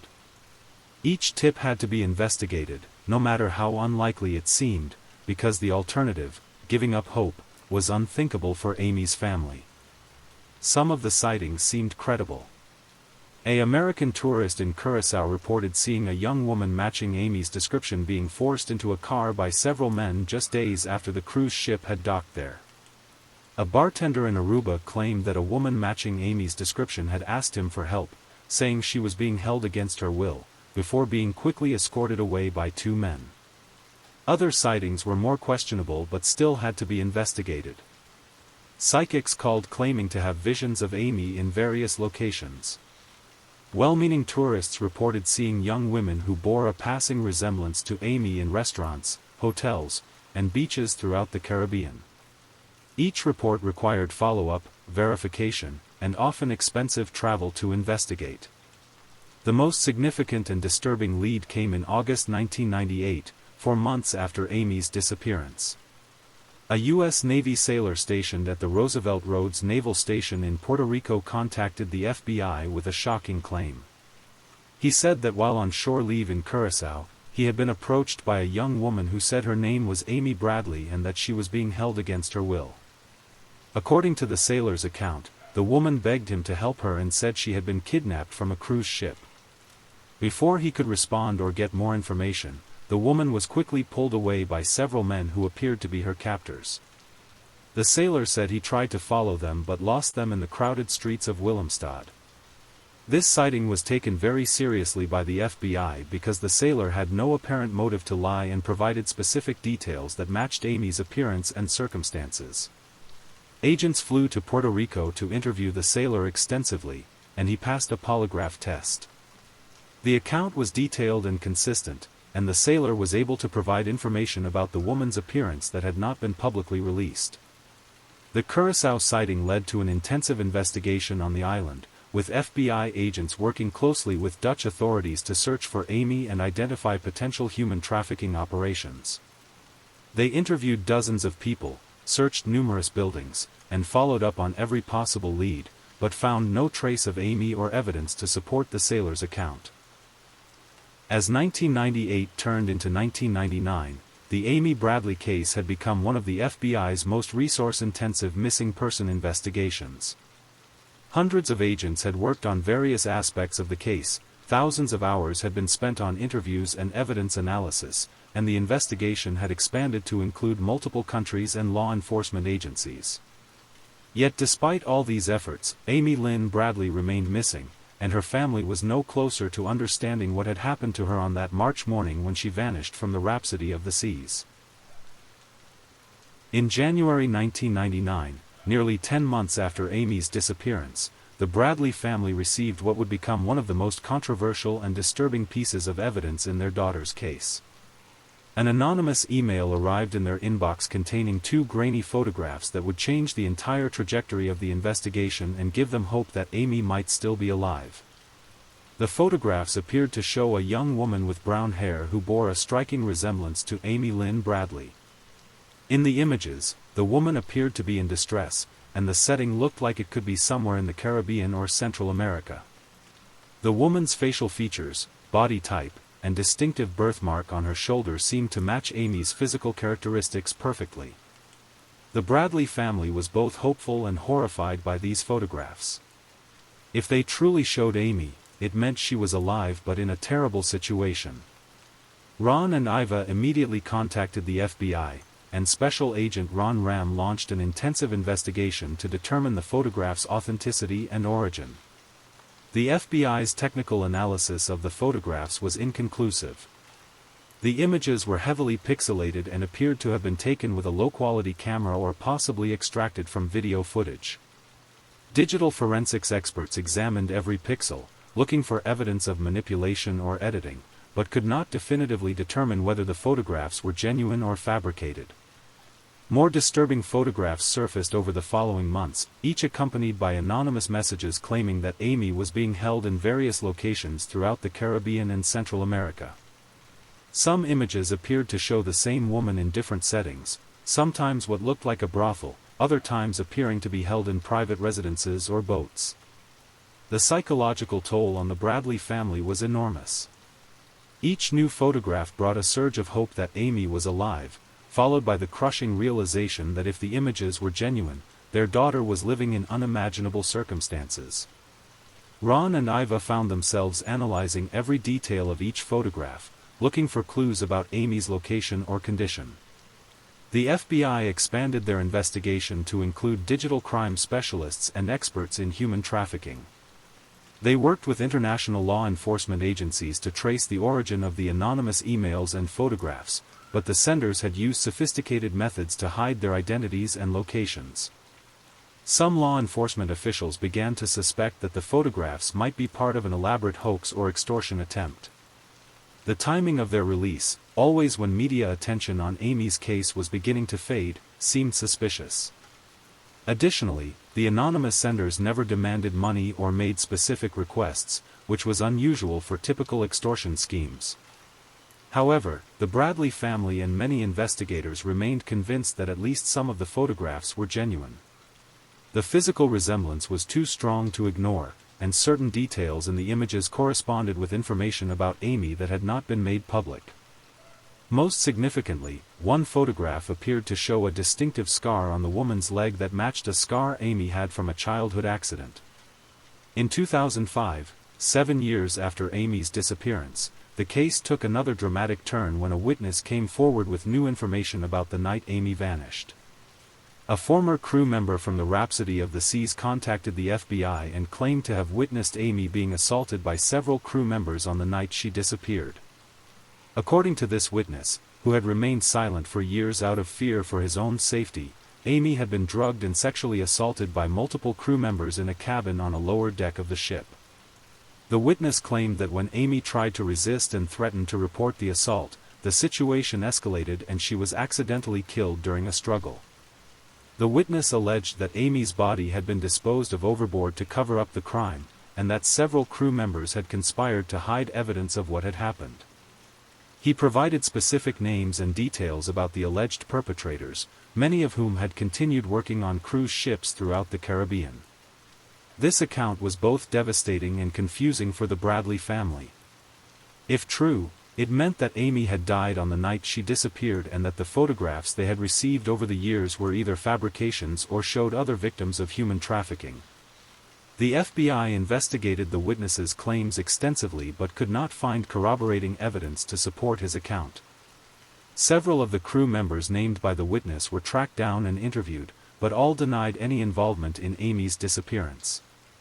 Some had solid alibis for the night in question, while others had returned to their home countries and were difficult to locate or interview. The conflicting evidence and theories in Amy's case created an agonizing situation for her family. They didn't know whether to hope that she was still alive somewhere in the world, suffering but potentially rescuable, or to accept that she had died on the night she disappeared and begin the process of grieving and moving forward. Ron and Iva Bradley chose to continue believing that Amy was alive. They increased their efforts to search for her, traveling to countries throughout Central and South America, working with anti-trafficking organizations, and following up on every credible lead they received. Their search took them to some of the most dangerous places in the Western Hemisphere. They visited brothels in Guatemala, searched beaches in Colombia, and worked with undercover investigators in various Caribbean nations.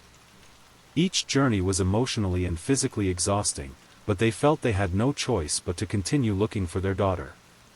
The Bradley family also became advocates for other families of missing persons, particularly those who had disappeared in international waters or foreign countries.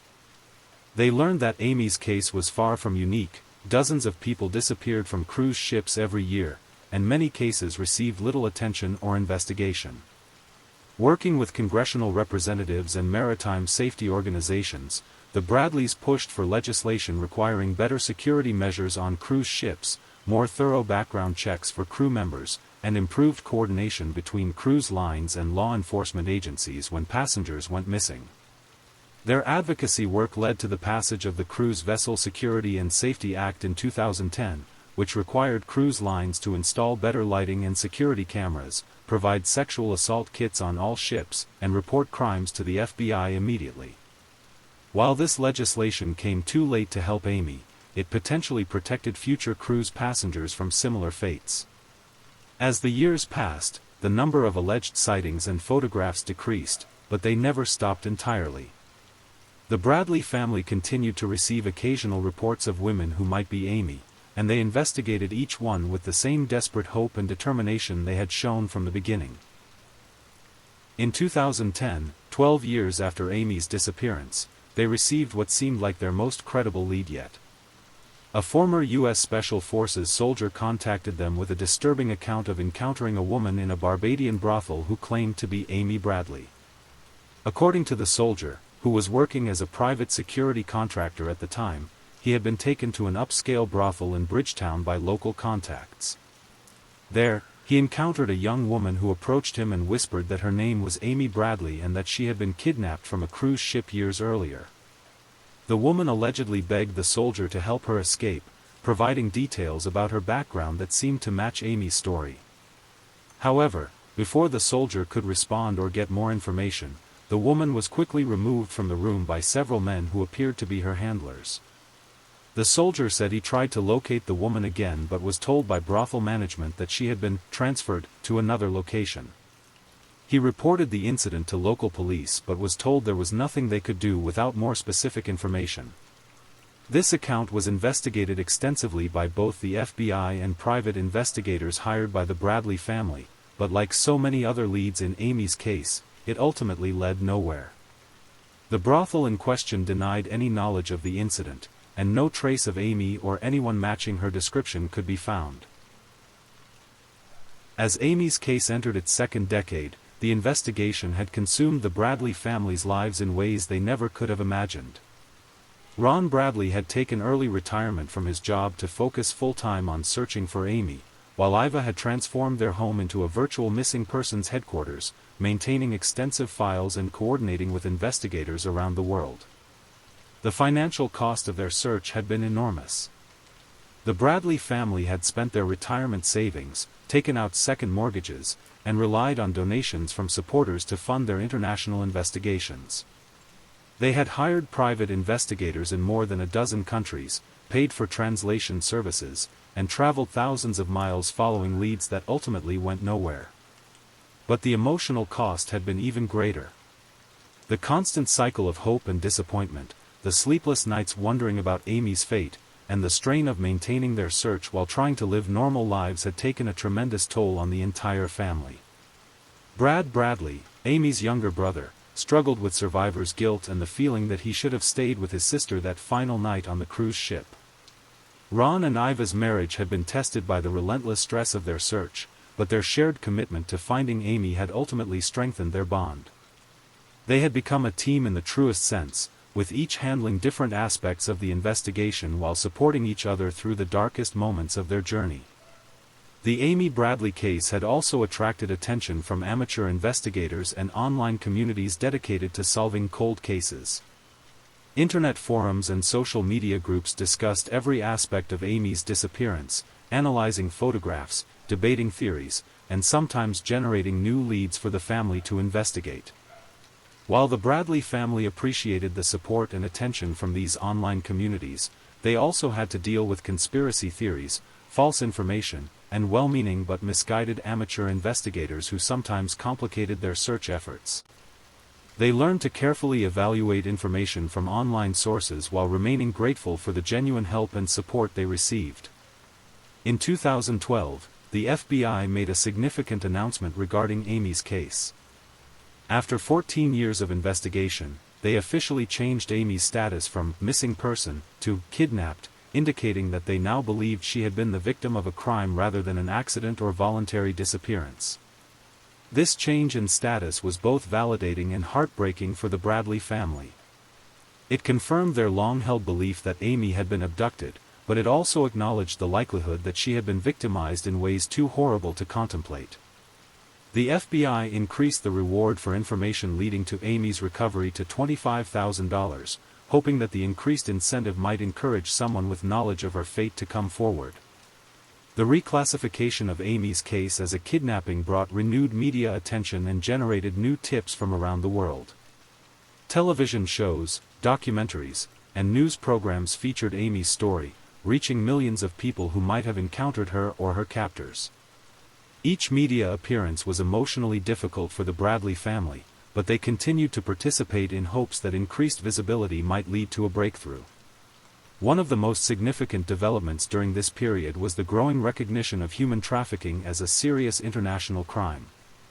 Law enforcement agencies around the world began to better understand the scope and methods of modern slavery operations, and Amy's case was increasingly viewed as a potential trafficking situation rather than an isolated criminal act. The Bradley family worked closely with anti-trafficking organizations, learning about the tactics used by traffickers and the experiences of survivors who had been rescued from similar situations. These interactions were both educational and heartbreaking, as they learned about the reality of life for trafficking victims and the challenges involved in rescue and recovery operations. Through their work with these organizations, the Bradleys learned that many trafficking victims were moved frequently between locations and countries, making them extremely difficult to track and rescue. Victims were often held through a combination of physical force, psychological manipulation, and drug dependency, creating complex situations that required careful planning to resolve safely. This knowledge gave the Bradley family both hope and despair. If Amy had been trafficked, she might still be alive after all these years, but her rescue would require incredible luck, extensive resources, and perfect timing. The family continued to travel to potential locations and work with local law enforcement, but they began to understand the enormous challenges they faced. In 2015, 17 years after Amy's disappearance, the Bradley family received what they believed might be their most credible lead yet.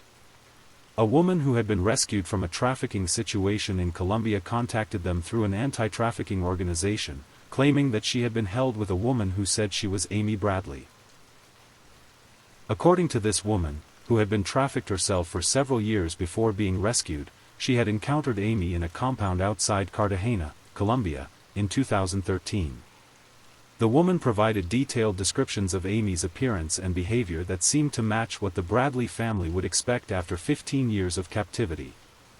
The rescued woman claimed that Amy had told her about being kidnapped from a cruise ship and had provided details about her family and background that matched information not publicly available. Most significantly, Amy had allegedly shown the woman a distinctive scar on her leg and explained how she had gotten it as a child, information that perfectly matched Amy's medical records. The Bradley family immediately flew to Colombia to meet with this woman and investigate her claims. The meeting was emotionally overwhelming, as they listened to detailed descriptions of conditions in the trafficking compound and Amy's alleged situation there. The woman's account was consistent and believable, and she had no apparent motive to fabricate her story.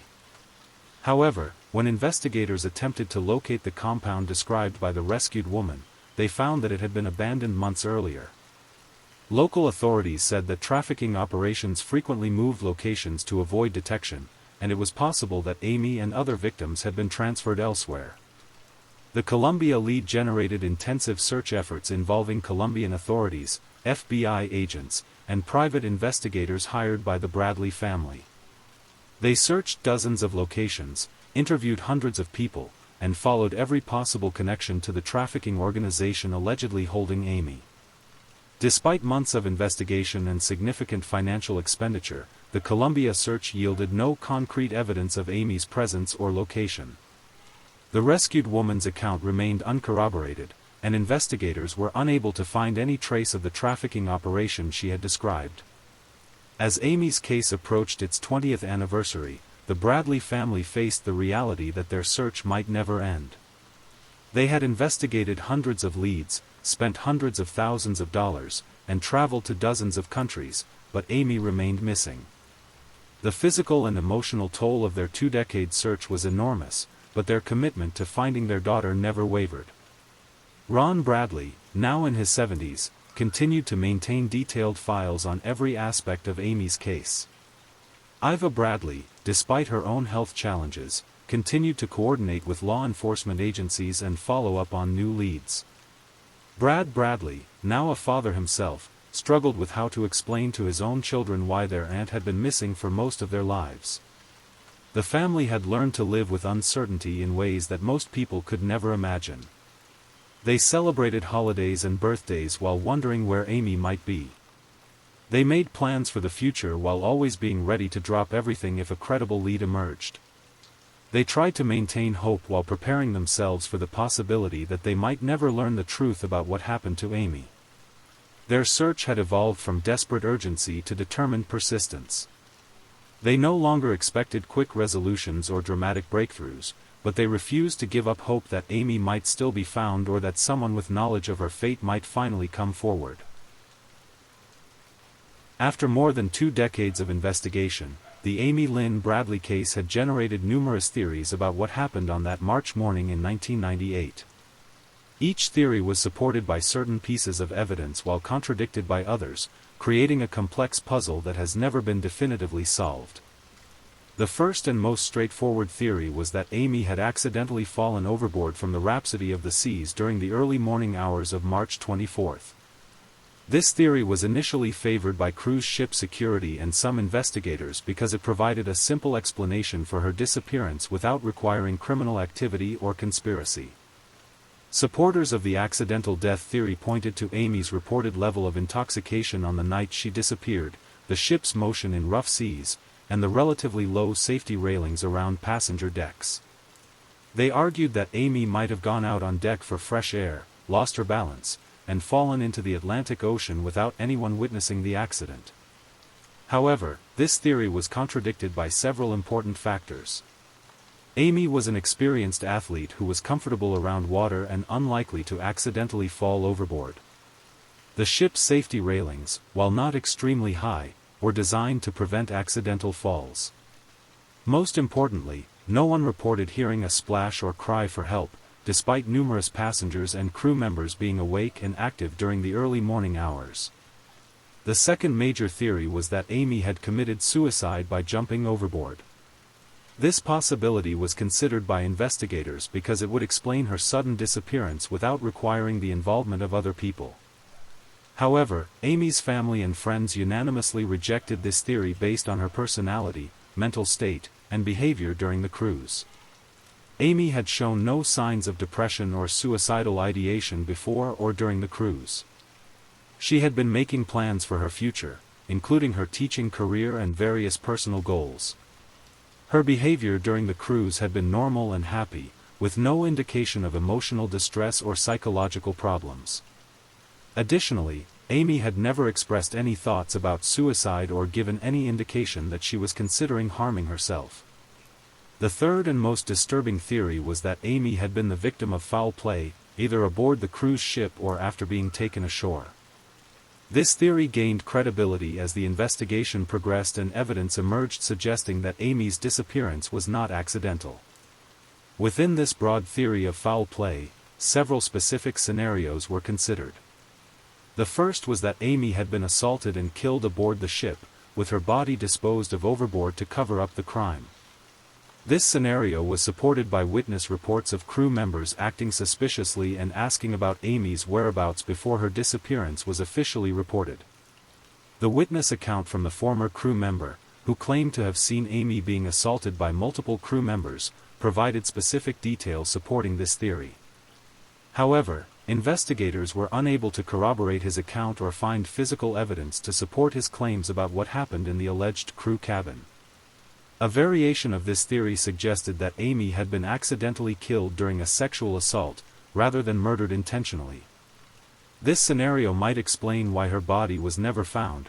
If the perpetrators panicked after accidentally causing her death, they might have disposed of her body overboard to avoid prosecution for murder.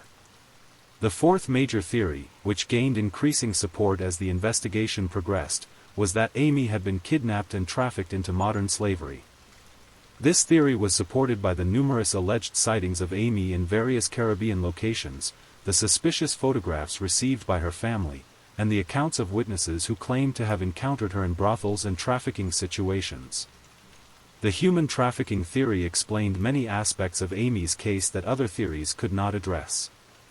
It accounted for the witness sightings throughout the Caribbean, the photographs showing a woman who appeared to be Amy in distressing circumstances, and the organized nature of what seemed to be a coordinated effort to hide evidence of her disappearance.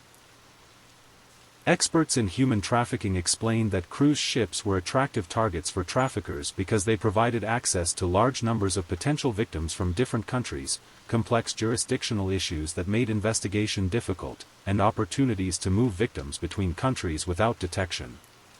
The Caribbean region was known to be a hub for trafficking operations, with networks that moved victims between islands and countries throughout Central and South America.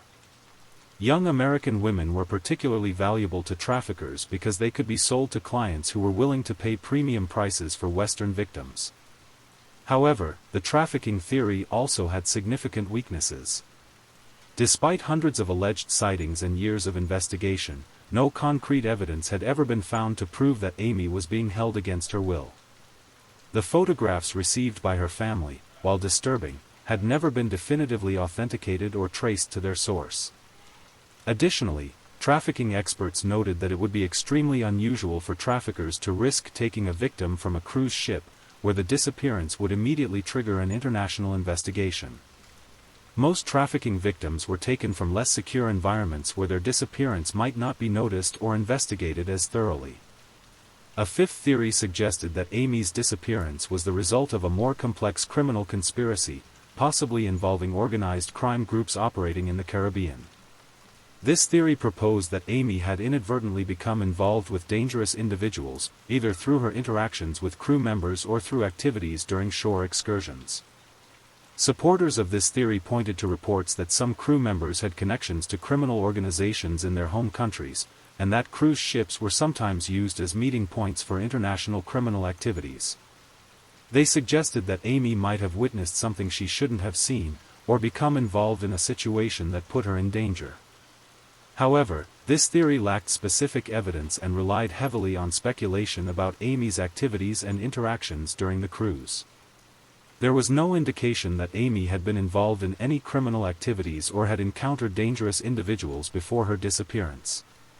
The sixth and most optimistic theory was that Amy had voluntarily disappeared, either to escape some unknown problem in her life or to start over somewhere else.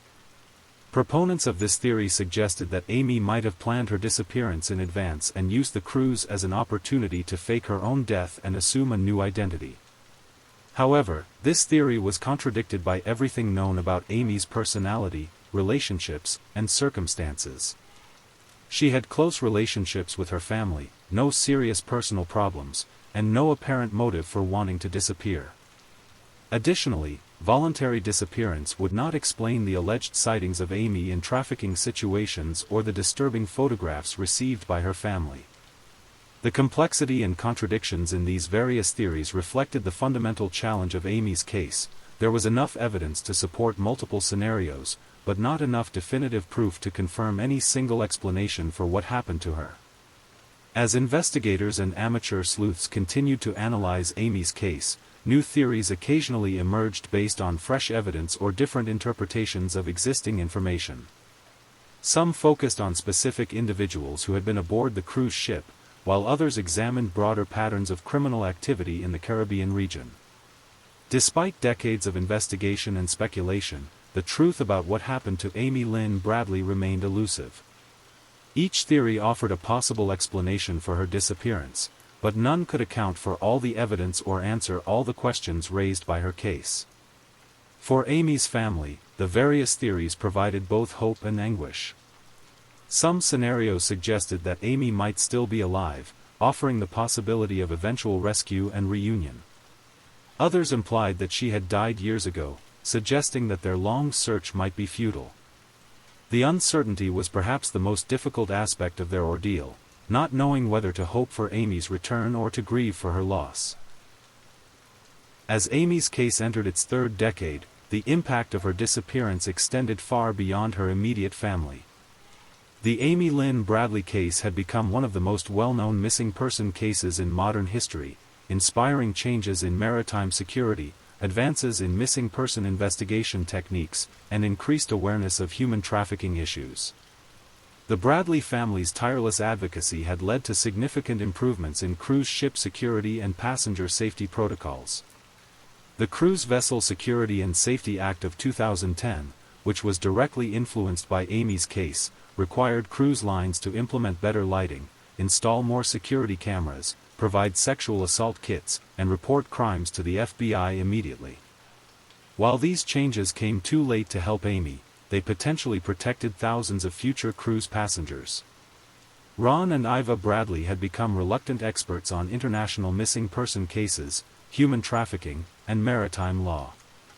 They frequently spoke at conferences and seminars, sharing their experiences with other families of missing persons and helping them navigate the complex world of international investigations. Their expertise, gained through years of heartbreak and frustration, had become a valuable resource for others facing similar tragedies. The case had also influenced how law enforcement agencies approached missing person investigations, particularly those involving international waters or foreign countries.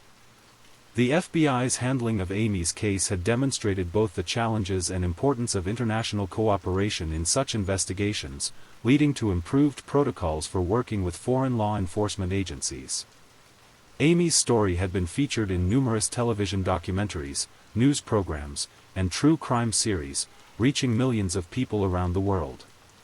Each media appearance brought new tips and potential leads, though most ultimately proved to be false or unsubstantiated.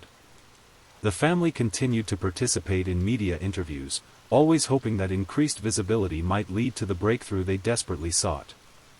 The rise of social media and internet-based investigation communities had brought new dimensions to Amy's case. Facebook groups, Reddit threads, and dedicated websites maintained by amateur investigators kept her story alive and occasionally generated new theories or leads. While the Bradley family appreciated this continued attention, they also had to carefully evaluate information from online sources and deal with conspiracy theories and misinformation. Private investigators and security consultants had studied Amy's case extensively, using it as an example of the challenges involved in maritime missing person investigations. Her disappearance had highlighted gaps in cruise ship security, jurisdictional issues in international waters, and the difficulties of conducting investigations across multiple countries with different legal systems. The case had also contributed to increased awareness of human trafficking as a serious international crime. Anti-trafficking organizations frequently referenced Amy's case when discussing the vulnerability of tourists and the sophisticated networks used by modern traffickers.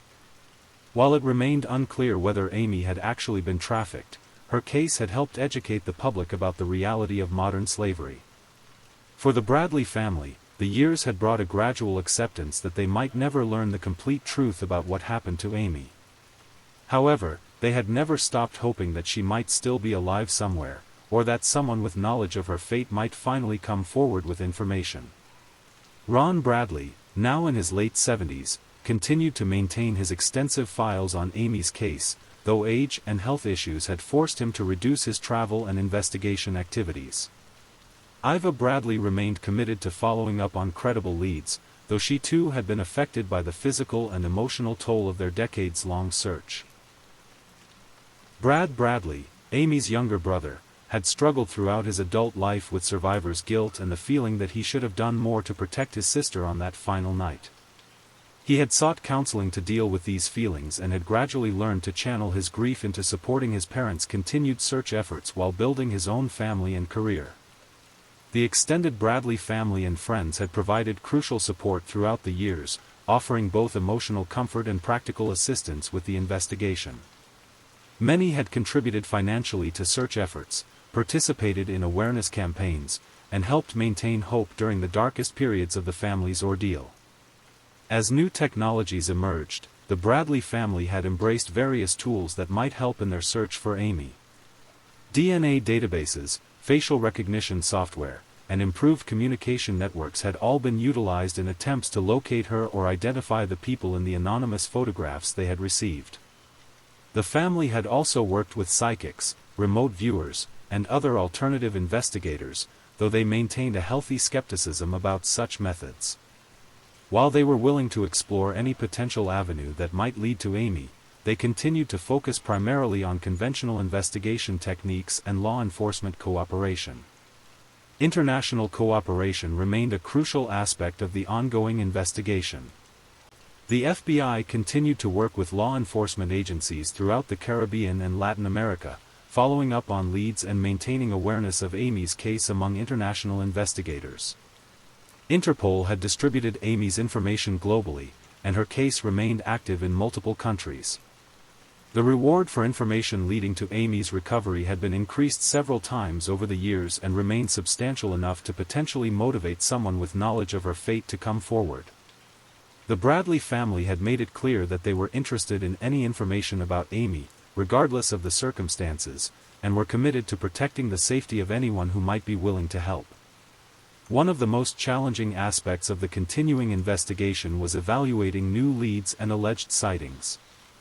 The family received regular reports from people claiming to have seen Amy or encountered her in various locations.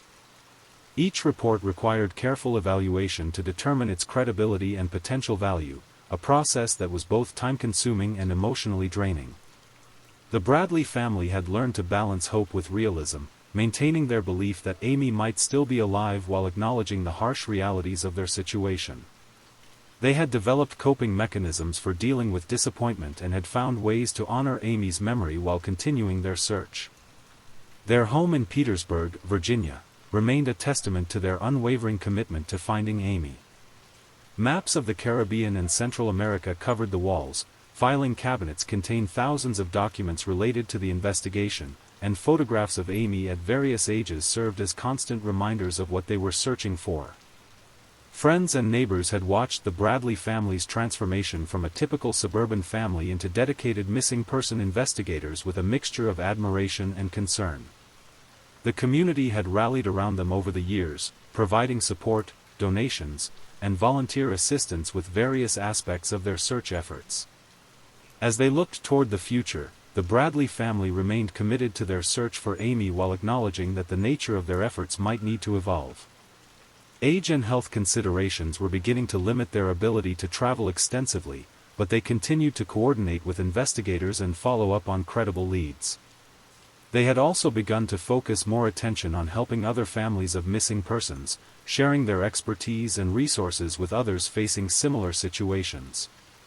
This work provided them with a sense of purpose beyond their personal search and allowed them to honor Amy's memory by helping others.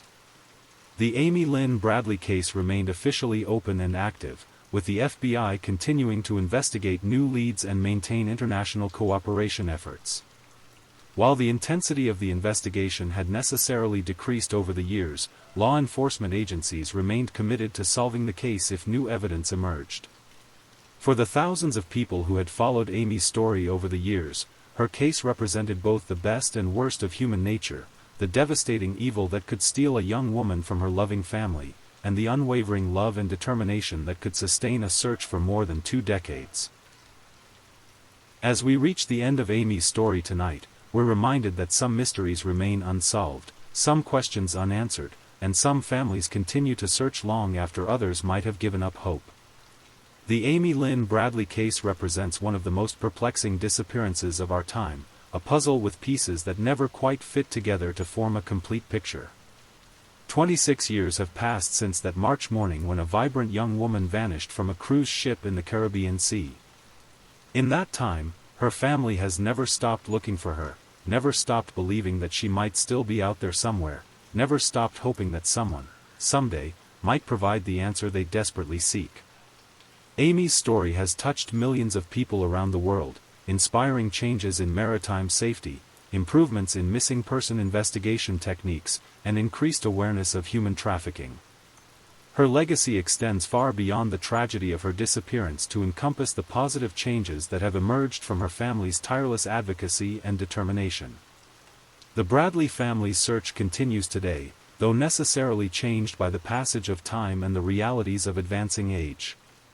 They remain hopeful that new technologies, fresh perspectives, or someone's decision to finally tell the truth might yet provide the breakthrough they have sought for so long. As you drift off to sleep tonight, perhaps you'll remember Amy Lynn Bradley, not just as a victim of an unsolved mystery, but as a beloved daughter, sister, and friend whose disappearance sparked decades of love, determination, and hope. Her story reminds us that behind every missing person case is a family who refuses to give up, a community that continues to care, and investigators who never stop searching for the truth. In the gentle sound of rain, in the distant rumble of thunder, in the peaceful darkness of night, Amy's story continues. Somewhere out there, the truth about what happened on March 24, 1998, still waits to be discovered. Until that day comes, Amy Lynn Bradley remains not just missing, but remembered, loved, and never forgotten. Story 4. You know, there's something about rain that makes us think about the past, isn't there? The way it taps against the windows, creating this cocoon of sound that seems to separate us from the rest of the world. Tonight, as you listen to these gentle raindrops, I want to tell you about a woman named Dorothy Jane Scott. I've been thinking about Dorothy a lot lately. Maybe it's because her story has so many of those small, human moments that we all recognize, the kind of ordinary Tuesday evening that suddenly becomes anything but ordinary. You know what I mean? One minute you're helping a friend, doing the right thing, being the person your parents raised you to be. The next minute, everything changes forever. Dorothy lived in Anaheim, California, back in 1980. And before you start picturing Disneyland and tourist crowds, let me paint you a different picture of Anaheim, the Anaheim where real people lived real lives, far from the theme park magic. Picture tree-lined streets with modest ranch houses, where neighbors actually knew each other's names. Where a single mom could feel safe raising her little boy, where the biggest worry might be whether the car payment was going to be late this month. Dorothy was 32 years old, and if you had met her, you would have liked her immediately. She had one of those faces that radiated kindness, not the fake kind that some people put on like makeup, but the genuine article. The kind of person who would stop to help a stranger change a flat tire, even if she was already running late. She worked at a small upholstery shop, lived with her 4-year-old son Sean and her elderly parents, and thought she had her life pretty well figured out. She was wrong about that last part, but how could she have known? How could any of us know when our ordinary Tuesday is about to become someone else's true crime story? The thing about Dorothy's story is that it doesn't start with the crime. It starts with phone calls. And not just any phone calls, the kind that make your skin crawl, the kind that make you check your locks twice before bed. But I'm getting ahead of myself. Let me start at the beginning, with the Dorothy that everyone knew and loved, before the fear crept in. If you had driven down Peach Street in Anaheim in 1980, you would have seen Dorothy's house, a modest single-story ranch with a small front yard and a driveway that always seemed to have someone working on a car. Dorothy's father was one of those men who believed you should be able to fix anything with the right tools and enough patience. Dorothy had inherited that same practical streak, that same quiet determination to make things work, no matter how hard life got. Raising a 4-year-old boy as a single mother in 1980 wasn't easy. There were no support groups on Facebook, no single-parent meetups at the local coffee shop. You just figured it out as you went along, leaning on family when you could, making sacrifices when you had to. Dorothy had gotten pregnant young, and the father, well, let's just say he wasn't in the picture. Some men step up, some men step away. Dorothy learned early which kind she'd been dealing with. But you know what? She didn't let it make her bitter.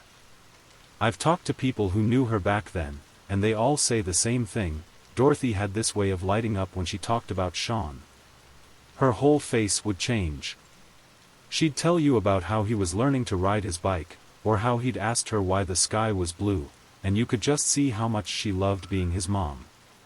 The upholstery shop where she worked was called Swingers Custom Upholstery, and before you get any ideas about that name, this was 1980, when swinger just meant someone who was cool, hip, with it. The shop was tucked away in one of those industrial areas that every city has, The places where small businesses operate out of converted warehouses, where the rent is cheap and the neighbors are auto repair shops and wholesale distributors. Dorothy worked in the back office, handling the paperwork that kept the business running. Invoices, scheduling, customer calls, the kind of work that's invisible until someone stops doing it, and then everything falls apart. Her boss trusted her completely, and her coworkers genuinely liked her. In a small business, personality matters. You can't hide behind cubicle walls or formal hierarchy. If someone's difficult to work with, everyone knows it. Dorothy wasn't difficult. She was the opposite, the kind of person who remembered your birthday, who asked about your sick mother, who stayed late when there was a big order to finish. But even in this comfortable, predictable life, something was starting to change. It began so subtly that Dorothy almost didn't notice at first. A feeling of being watched. You know that sensation, right? When you're walking to your car at night and something just feels off? When you find yourself checking your rearview mirror more often than usual? Dorothy mentioned it to her coworkers during lunch breaks. "I keep feeling like someone's following me," she'd say, then laugh it off. Probably just my imagination. But it wasn't her imagination. Someone was watching Dorothy Scott. Someone was learning her routines, her habits, her schedule. Someone was planning something that would destroy not just Dorothy's life, but the lives of everyone who loved her. The first call came on a Tuesday evening in April 1980. Dorothy had just gotten home from work, had picked up Sean from her parents' house where he spent his afternoons, and was thinking about what to make for dinner. Normal stuff. The kind of evening routine that happens in millions of homes every day. The phone rang. In 1980, when your phone rang, you answered it. No caller ID, no ability to screen calls. The phone rang, you picked it up, you said hello. "I've been watching you, Dorothy." The voice was male, calm, almost conversational. Not the heavy breathing or shouting you might expect from a crank caller. Just a statement of fact, delivered like he was commenting on the weather. Dorothy's first instinct was to hang up. Click. Done. Problem solved. But the voice had known her name. In 1980, phone numbers were listed in the phone book along with names and addresses, so that wasn't necessarily alarming. Still, something about the call bothered her. The second call came 3 days later. Same voice, same calm tone. "I saw you at the grocery store yesterday. You were wearing a blue dress." Dorothy felt her stomach drop. She had been at the grocery store. She had been wearing a blue dress, a simple cotton dress she'd bought at Sears, nothing special, nothing memorable. But this stranger had noticed. This stranger had been close enough to see what she was wearing, and she hadn't even known he was there. The calls started coming regularly after that. Always the same voice, always demonstrating knowledge that no stranger should have. He knew what time she left for work. He knew which route she took to drop Sean off at her parents' house. He knew details about her daily life that made her skin crawl. "I'm going to get you, Dorothy.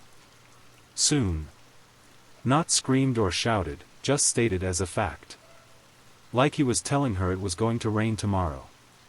Dorothy did what any sensible person would do, she called the police. This was 1980, remember. The word stalking wasn't even in common use yet. Police departments didn't have specialized units for this kind of harassment. The officer who took her report was polite but not particularly helpful. "Has he threatened you?" the officer asked. "Well, he said he's going to get me." "Has he made any specific threats?" "Said he's going to hurt you or kill you." "Not exactly, but..." "Ma'am, people say a lot of things on the phone. Unless he makes a specific threat or shows up at your house, there's not much we can do. You might want to consider changing your phone number." So Dorothy changed her phone number. Got a new, unlisted number that she gave only to family, close friends, and her employer. Surely that would solve the problem. The calls continued anyway. I like your new phone number, Dorothy. Did you think that would stop me? How? How could he possibly have gotten her new number so quickly? Dorothy felt a chill that had nothing to do with the weather. This wasn't just some random creep making prank calls. This was someone with resources, someone with determination, someone who had made her his specific target. And the worst part was, she had no idea why. You know how paranoia works, right? It starts small. You double-check that you locked the front door. You glance in your rearview mirror a little more often. You find yourself looking over your shoulder in parking lots. At first, you tell yourself you're being silly, overreacting. But then something happens, a phone call, a feeling, a moment when you swear you saw the same car behind you twice in one day, and suddenly that little voice in your head gets a little louder. Dorothy was living with that voice every day by May of 1980. She'd changed her phone number twice now, and still the calls came. Always the same voice, always demonstrating knowledge that made her blood run cold. He knew she'd taken Sean to McDonald's for lunch on Saturday. He knew she'd gone to the bank on Tuesday morning. He knew she'd bought gas at the Shell station on Harbor Boulevard. The thing that really got to her was how normal he sounded. If you've ever dealt with harassment, you know what I mean. You almost expect the person to sound crazy, unhinged, obviously dangerous. But this guy sounded like he could be anyone, your neighbor, your coworker, the guy who bags your groceries. That calm, conversational tone was somehow more terrifying than any amount of screaming would have been. Dorothy's co-workers at Swingers Custom Upholstery started to notice changes in her behavior.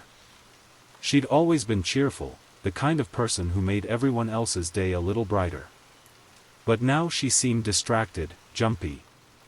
She'd stop mid-sentence if the phone rang, her face going pale until she realized it was just a business call. "Dorothy, honey, are you okay?" her supervisor asked one afternoon. "You seem like you're waiting for bad news."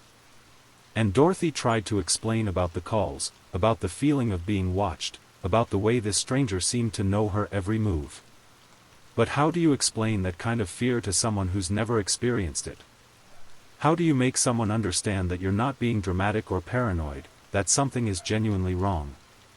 The worst part was the effect it was having on her relationship with Sean. 4-year-olds are like emotional sponges, they pick up on everything, even when you think you're hiding it well. Sean started asking questions that broke Dorothy's heart.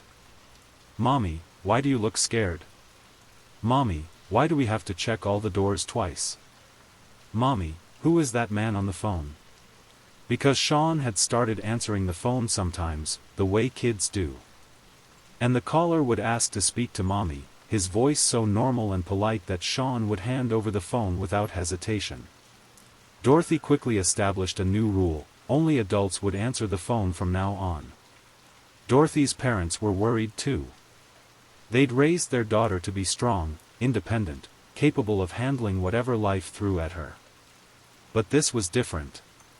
This was someone deliberately terrorizing their little girl, and there didn't seem to be anything anyone could do about it. "Maybe you should come stay with us for a while," her mother suggested. "Just until this dies down."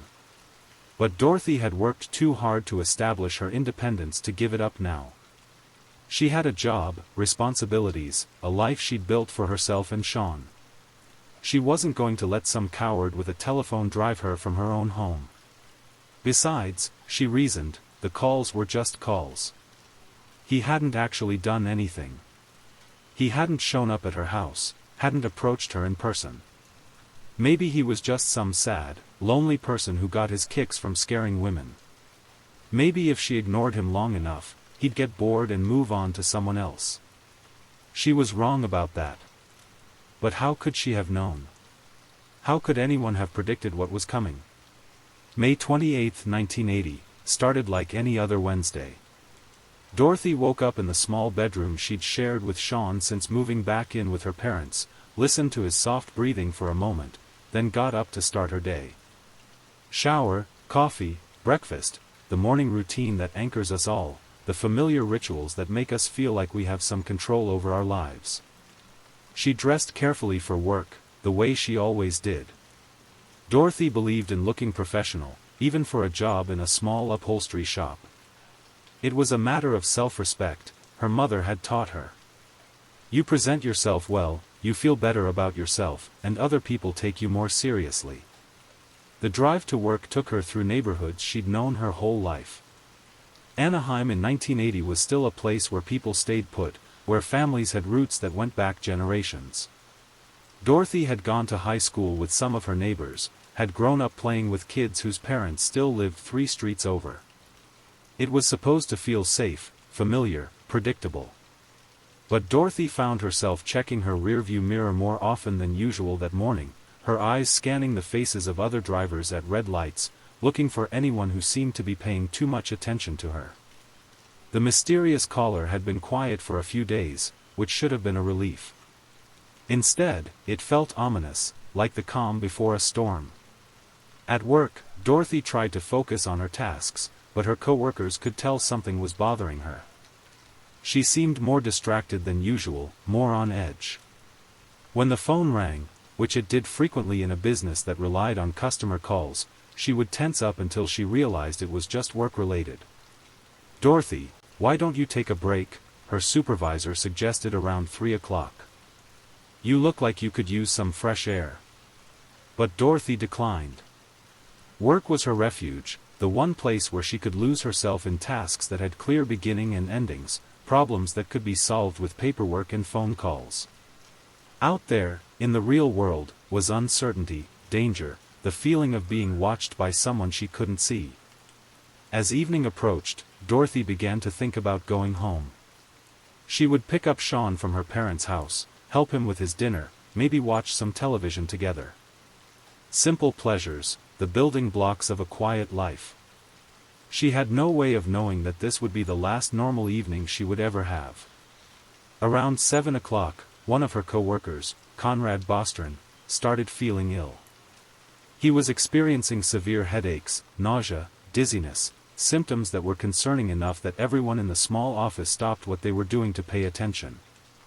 "I think I need to go to the hospital," Conrad said, his face pale and drawn. "This doesn't feel right." In 1980, getting to the hospital meant finding someone to drive you or calling an ambulance. Conrad lived alone, and an ambulance seemed like overkill for what might just be a bad headache.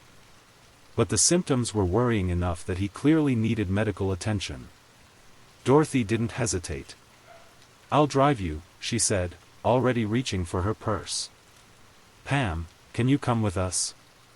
Pam Head, another co-worker, nodded immediately. It was exactly the kind of thing Dorothy would do, drop everything to help a friend in need. It was exactly the kind of kindness that made everyone love her. It was also exactly the kind of kindness that would cost Dorothy her life. The drive to UC Irvine Medical Center took them through the heart of Orange County's suburban sprawl, past neighborhoods that told the story of California's post-war boom. Dorothy drove her white Toyota station wagon, a practical car for a practical woman, reliable transportation that got her where she needed to go without any frills or pretensions. Conrad sat in the passenger seat, still looking pale and worried about his symptoms.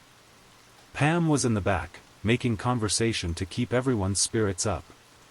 It was the kind of drive that happens thousands of times every day, friends helping friends, people doing the right thing without thinking twice about it. Dorothy was a careful driver, the kind who always used her turn signals and checked her blind spots. She'd had to be careful, she couldn't afford accidents or tickets, not with a 4-year-old depending on her. As they drove through Anaheim's residential streets, past the ranch houses and apartment complexes where ordinary people lived ordinary lives, Dorothy found herself thinking about Sean. He'd be having dinner with his grandparents right about now, probably trying to convince them to let him stay up past his bedtime. The conversation in the car was typical of co-workers who had become friends, talk about work, about families, about plans for the weekend. Dorothy mentioned that she was thinking about taking Sean to the beach on Saturday if the weather held. Conrad talked about feeling better already, just knowing he was getting medical attention. Pam wondered aloud whether they should call the office to let them know what was happening. Normal conversation. Normal concerns. Normal people dealing with a normal situation. What none of them knew was that they were being followed. UC Irvine Medical Center was still relatively new in 1980, a modern facility that represented the latest in medical technology and design. The parking lot was typical of any hospital, a maze of cars belonging to patients, visitors, and staff, all dealing with their own medical crises and concerns. Dorothy found a parking space without too much trouble. It was early evening, and the emergency room wasn't yet dealing with the usual late-night rush of accidents and emergencies. They walked from the car to the hospital entrance, three friends helping each other out, completely unaware that someone was watching their every move. The hospital's interior was bathed in that harsh fluorescent lighting that seems to exist only in medical facilities, bright, clean, sterile, designed to make everything visible but somehow making everything feel slightly unreal. The waiting room held the usual collection of people, some in obvious distress, others simply waiting, reading outdated magazines, watching the slow progression of triage and treatment. Dorothy and Pam settled into wait while Conrad was taken back for evaluation. Hospital waiting rooms have their own rhythm, their own culture. You make small talk with strangers, you watch the clock, you try not to think too hard about why you're there. Dorothy was good at making conversation with people. She had one of those faces that invited confidences, that made people feel comfortable sharing their worries. Time moves differently in hospital waiting rooms. Minutes can feel like hours, and actual hours can disappear without notice. Dorothy and Pam talked quietly, watched the coming and going of medical staff, observed the small dramas that play out in emergency rooms every day. A woman came in with a crying baby who had a fever. An elderly man was brought in by his adult children, all of them looking worried and trying to stay calm. A teenager arrived with what looked like a sports injury, accompanied by parents who were clearly trying not to panic. The usual collection of human crises, the kind that happen every day in every hospital in America. Dorothy found herself thinking about Sean again. She'd call her parents soon to let them know she'd be late picking him up. They wouldn't mind, they loved having their grandson around, and 4-year-olds are usually happy to stay up past their bedtime if it means more time with their grandparents. Around 9 o'clock, Dorothy called home from the pay phone in the hospital lobby. Remember, this was 1980, no cell phones, no text messages. If you needed to make a call, you found a pay phone and hoped you had enough quarters. "Hi, Mom, it's Dorothy. I'm at the hospital with Conrad, he's not feeling well. I'll probably be late picking up Sean. Is that okay?" Of course it was okay. Dorothy's parents were understanding people, the kind who had raised their daughter to help others when they needed it. They'd keep Sean for as long as necessary. "Take your time, honey. Sean's fine. He's watching television with your father." Dorothy felt a wave of gratitude for her parents, for their willingness to help, for the way they'd stepped up when she needed support. Not every single mother had that kind of backup, and Dorothy knew how lucky she was. Back in the waiting room, Dorothy and Pam continued their vigil. They talked about work, about their families, about the usual things that occupy people's minds when they're waiting for news. Dorothy mentioned the mysterious phone calls again. She'd been thinking about them more lately, wondering if she should try to change her number again or maybe look into getting an unlisted number through a different phone company. "You know what's really weird?" Dorothy said to Pam. "It's like he knows my schedule better than I do. Yesterday he called and mentioned that I'd been to the post office in the morning. I hadn't told anyone I was going to the post office. I just stopped by on my way to work because I remembered I needed stamps." Pam found this disturbing too. It was one thing to get random crank calls, annoying but not necessarily dangerous. But this level of surveillance, this detailed knowledge of Dorothy's daily activities, suggested something much more serious. "Maybe you should talk to the police again," Pam suggested. "This sounds like stalking." But Dorothy had already tried that route. The police had been polite but unhelpful, constrained by laws that didn't yet recognize the seriousness of this kind of harassment. In 1980, unless someone actually threatened violence or showed up at your house, there wasn't much law enforcement could do. Around 10:30, Conrad finally emerged from the back of the emergency room, looking somewhat better but still tired. The doctors had ruled out anything immediately serious, probably just a severe tension headache, possibly brought on by stress. They'd given him some medication and recommended rest and follow-up care with his regular doctor. Dorothy felt relieved. She genuinely cared about her co-workers, and she'd been worried about Conrad. It was now approaching 11 o'clock at night, and all three of them were ready to head home. They walked back through the hospital's corridors, past the late-shift nurses and security guards, back toward the parking lot where Dorothy's white Toyota waited under the pale orange glow of sodium vapor lights. None of them noticed the figure that had been watching them from across the parking lot for the past 4 hours. The UC Irvine Medical Center parking lot at 11 p.m. was a completely different world from the busy scene Dorothy had encountered when they'd arrived 4 hours earlier. Most of the cars were gone now, leaving vast expanses of empty asphalt punctuated by islands of light from the tall sodium vapor lamps. Their footsteps echoed slightly as they walked across the pavement, the sound seeming unnaturally loud in the quiet night. Dorothy's white Toyota station wagon sat exactly where she'd left it, looking somehow smaller and more vulnerable in the mostly empty lot.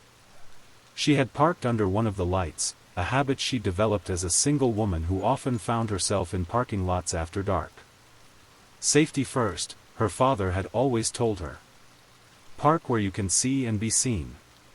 Conrad climbed into the passenger seat, still feeling weak from his earlier symptoms but grateful for the medical attention.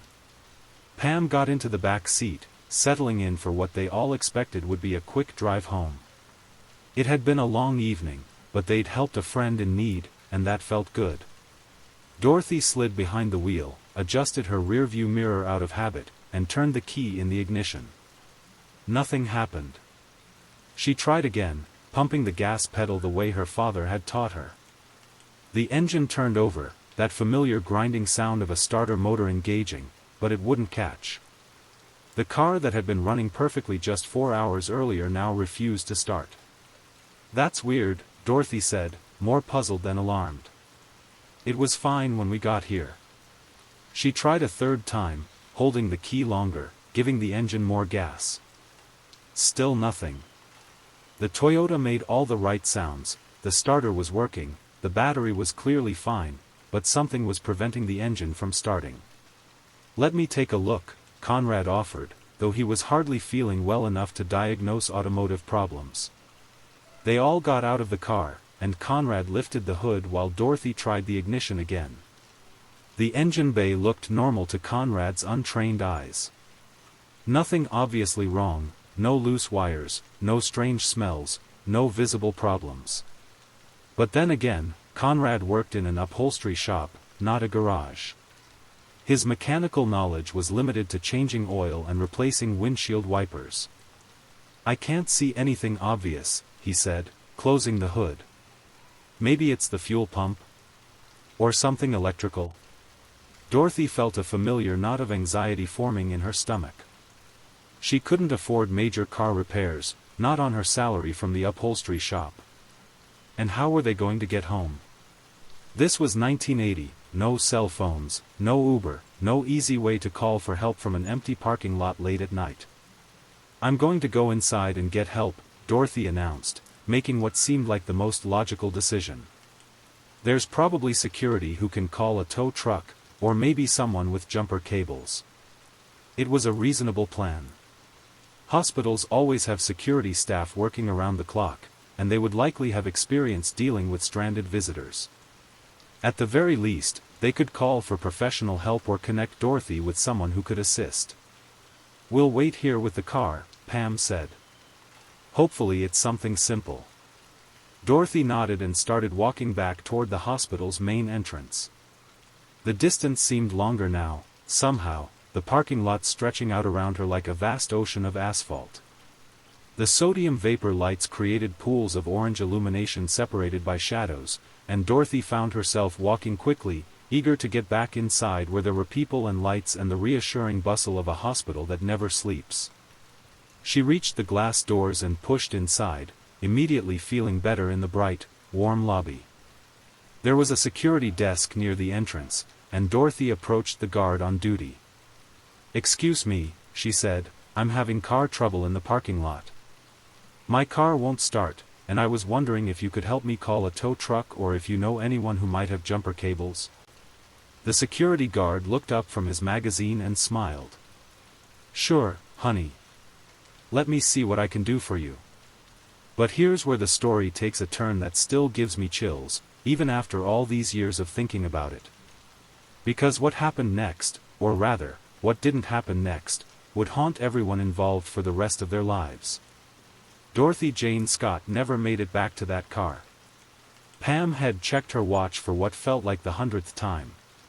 20 minutes had passed since Dorothy had walked toward the hospital, and there was still no sign of her. 20 minutes might not seem like a long time, but when you're standing in a mostly empty parking lot late at night, waiting for someone who should have returned by now, every minute feels like an hour. How long does it take to find security and explain the situation? Pam asked Conrad, though she was really talking to herself. Even if she had to wait to talk to someone, she should have been back by now.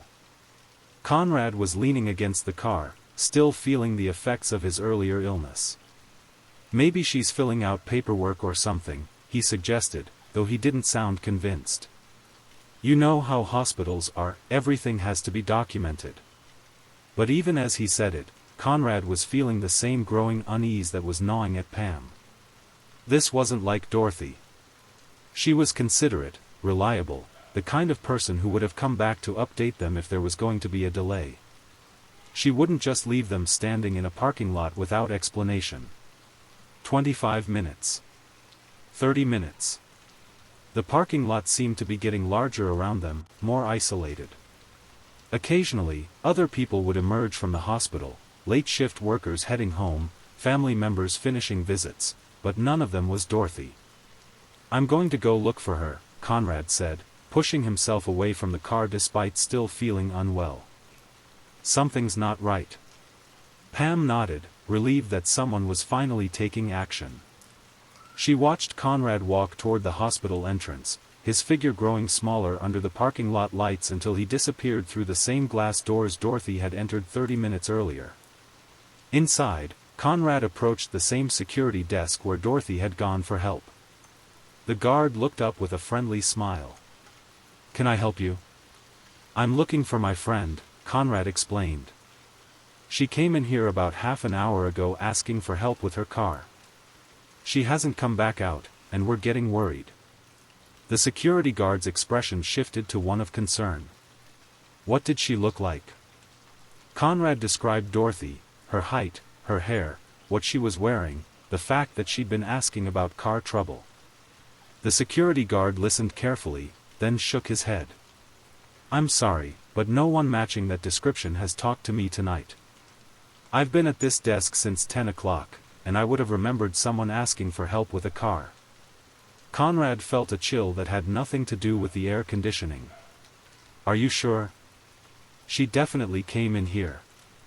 I watched her walk through those doors." "I'm positive," the guard replied. "I haven't left this desk, and no one has asked me for help with car trouble tonight." Conrad thanked the guard and walked quickly back to the parking lot, his mind racing. If Dorothy had entered the hospital but hadn't talked to security, where had she gone? Had she gotten lost looking for help? Had she found someone else to assist her? "Well?" Pam asked as soon as she saw Conrad approaching. "Security says she never talked to them," Conrad replied, his voice tight with worry. "The guard has been at his desk since 10 o'clock, and he's positive no one asked him for help with a car." Pam felt her stomach drop. "But she went inside. We both saw her go inside." "I know. But she never made it to the security desk." They stood in silence for a moment, both of them trying to process what this meant. Dorothy had entered the hospital 40 minutes ago. She had clearly stated her intention to find help with the car. But she had never reached the security desk, and she had never returned to the parking lot. "Maybe she's still inside," Pam suggested hopefully. "Maybe she's talking to someone else, or maybe she went to the bathroom, or—" But even as she said it, Pam knew she was grasping at straws. Dorothy wouldn't have gone to the bathroom without telling them, wouldn't have started a conversation with someone else without checking back first. She was too considerate for that, too responsible. "We need to call the police," Conrad said quietly. Pam nodded, though the thought filled her with dread. Calling the police would make this real, would transform their growing worry into official concern. But what else could they do? They agreed to wait exactly 1 hour from the time Dorothy had left the car. If she hadn't returned by then, they would call for help. That hour passed with agonizing slowness. They searched the immediate area around the car, calling Dorothy's name softly, hoping she might hear them if she was nearby. They walked to the hospital entrance several times, looking through the glass doors for any sign of her familiar figure. At exactly midnight, 1 hour after Dorothy had walked away from the car, Pam Head and Conrad Bostrom used a pay phone inside the hospital to call the Anaheim Police Department. "We'd like to report a missing person," Pam said when the dispatcher answered. "Our friend disappeared from the UC Irvine Medical Center parking lot about an hour ago." What they didn't know, what they couldn't have known, was that Dorothy Jane Scott was already dead. Detective Rick Baker had been working missing persons cases for the Anaheim Police Department for 8 years when he got the call about Dorothy Scott. It was just past midnight on May 29, 1980, and Baker was used to getting calls at all hours: missing teenagers who'd run away from home, elderly people with dementia who'd wandered off, domestic disputes where someone had stormed out and hadn't come back yet. Most missing person cases in 1980 resolved themselves within 24 hours. People came home on their own, or they called to say they were staying with friends, or they turned up at a relative's house. Real disappearances, the kind where someone vanished without a trace, were rare enough that they made headlines. But something about this case bothered Baker from the very beginning. When he arrived at UC Irvine Medical Center at 12:30 a.m., he found 2 clearly distraught people standing next to a white Toyota station wagon in the mostly empty parking lot. Pam Head was crying, and Conrad Bostrom looked like he was about to be sick again. "Tell me exactly what happened," Baker said, pulling out his notebook. "Start from the beginning." Pam and Conrad took turns explaining the evening's events: Conrad's illness, the decision to go to the hospital, the long wait in the emergency room, the car that wouldn't start, Dorothy's decision to go inside for help. Baker listened carefully, taking notes, asking the kinds of questions that experienced investigators learn to ask. "How long have you known Dorothy? What was her mood like tonight? Has she ever done anything like this before, just disappeared without explanation? Did she mention any problems she was having? Anyone who might want to hurt her?" That last question opened up a conversation that made Baker's blood run cold. Pam and Conrad told him about Dorothy's mysterious caller, about the months of harassment, about the phone calls that demonstrated intimate knowledge of Dorothy's daily activities. They described a woman who had been living in fear, who had been systematically terrorized by someone who seemed to know her every move. "She reported it to the police," Pam explained. "But they said there wasn't much they could do unless he made specific threats." Baker nodded grimly. He was familiar with the limitations of 1980 stalking laws. The legal system simply wasn't equipped to deal with this kind of psychological terrorism. Until someone actually committed a crime, assault, burglary, trespassing, police departments were largely powerless to intervene. "Let's check the car," Baker said, walking over to Dorothy's Toyota. He tried the ignition himself, and the engine turned over immediately, starting without any problems whatsoever. Pam and Conrad stared at each other in shock. "But it wouldn't start before," Conrad protested. "We tried multiple times. It wouldn't even catch." Baker shut off the engine and tried starting it again. Perfect every time. Whatever had prevented the car from starting 4 hours earlier had mysteriously resolved itself. Has Dorothy had any mechanical problems with this car recently? Baker asked. No, Pam replied. She always said it was the most reliable car she'd ever owned. She couldn't afford to have car problems. Baker felt the pieces of a very disturbing puzzle starting to come together. A woman who was being stalked. A car that mysteriously wouldn't start, stranding her in an isolated location. The same car that now started perfectly. A woman who had entered a hospital but never reached her stated destination. This wasn't a missing person case. This was an abduction. By 2 a.m., the UC Irvine Medical Center parking lot had been transformed into a crime scene. Police officers were interviewing hospital staff, security guards were reviewing their logs, and Detective Baker was starting to understand the scope of what he was dealing with. The hospital's security chief, a retired police officer named Tom Martinez, was cooperating fully with the investigation. He walked Baker through the hospital's security procedures, explained the layout of the building, and provided access to the security logs for the evening. The thing is, Martinez explained, someone would have had to walk right past the security desk to get to any other part of the hospital. There's no other way to access the interior from the main entrance after visiting hours. Baker studied the hospital's floor plan. Martinez was right, the security desk was positioned to monitor everyone who entered or left the building. If Dorothy had walked past that desk, the guard would have seen her. So either she never made it inside, Baker mused, or someone intercepted her before she could reach the security desk, Martinez finished. Baker walked the route Dorothy would have taken from the parking lot to the hospital entrance. It was well lit, with clear sight lines from multiple directions. During the day, it would have been full of people, visitors, staff, patients. But at 11 p.m., it would have been relatively deserted.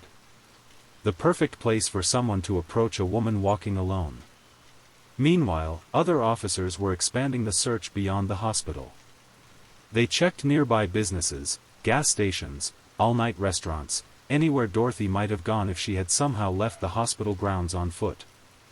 They contacted local taxi companies to see if anyone had picked up a fare matching Dorothy's description. Nothing. No one had seen Dorothy Scott after she walked away from her car at 11 p.m. Baker returned to the station and began making the phone calls that would officially launch the investigation. He called Dorothy's parents first, knowing that this conversation would be one of the hardest parts of his job. Mrs. Scott? This is Detective Baker with the Anaheim Police Department. I'm calling about your daughter Dorothy. Dorothy's mother had been asleep, but she woke up immediately at the sound of an unfamiliar voice mentioning her daughter's name. Any parent knows that feeling, the instant terror that comes with an unexpected phone call in the middle of the night. What's happened? Is she hurt? Where is she? Baker explained the situation as gently as he could. Dorothy had disappeared from the hospital parking lot. They were treating it as a missing person case, but given the circumstances, the mysterious caller, the car trouble, the fact that she had never reached the security desk, they were also considering the possibility of foul play. The phone calls, Dorothy's mother whispered. That man who's been calling her. Do you think? We're looking into every possibility, ma'am. We're going to find her. But even as Baker said the words, he felt a growing certainty that Dorothy Scott was never coming home. The circumstances of her disappearance, the systematic stalking, the mysteriously disabled car, the perfect timing of her abduction, suggested a level of planning and premeditation that was deeply disturbing. Someone had been watching Dorothy for months, learning her routines, waiting for the perfect opportunity. And on the night of May 28, 1980, that opportunity had finally presented itself. For days after Dorothy Scott vanished from the UC Irvine Medical Center parking lot, her parents were living in a nightmare that seemed to have no end. They had barely slept, had barely eaten, had spent every waking moment either talking to police officers or sitting by the phone, hoping for news, any news, about their daughter.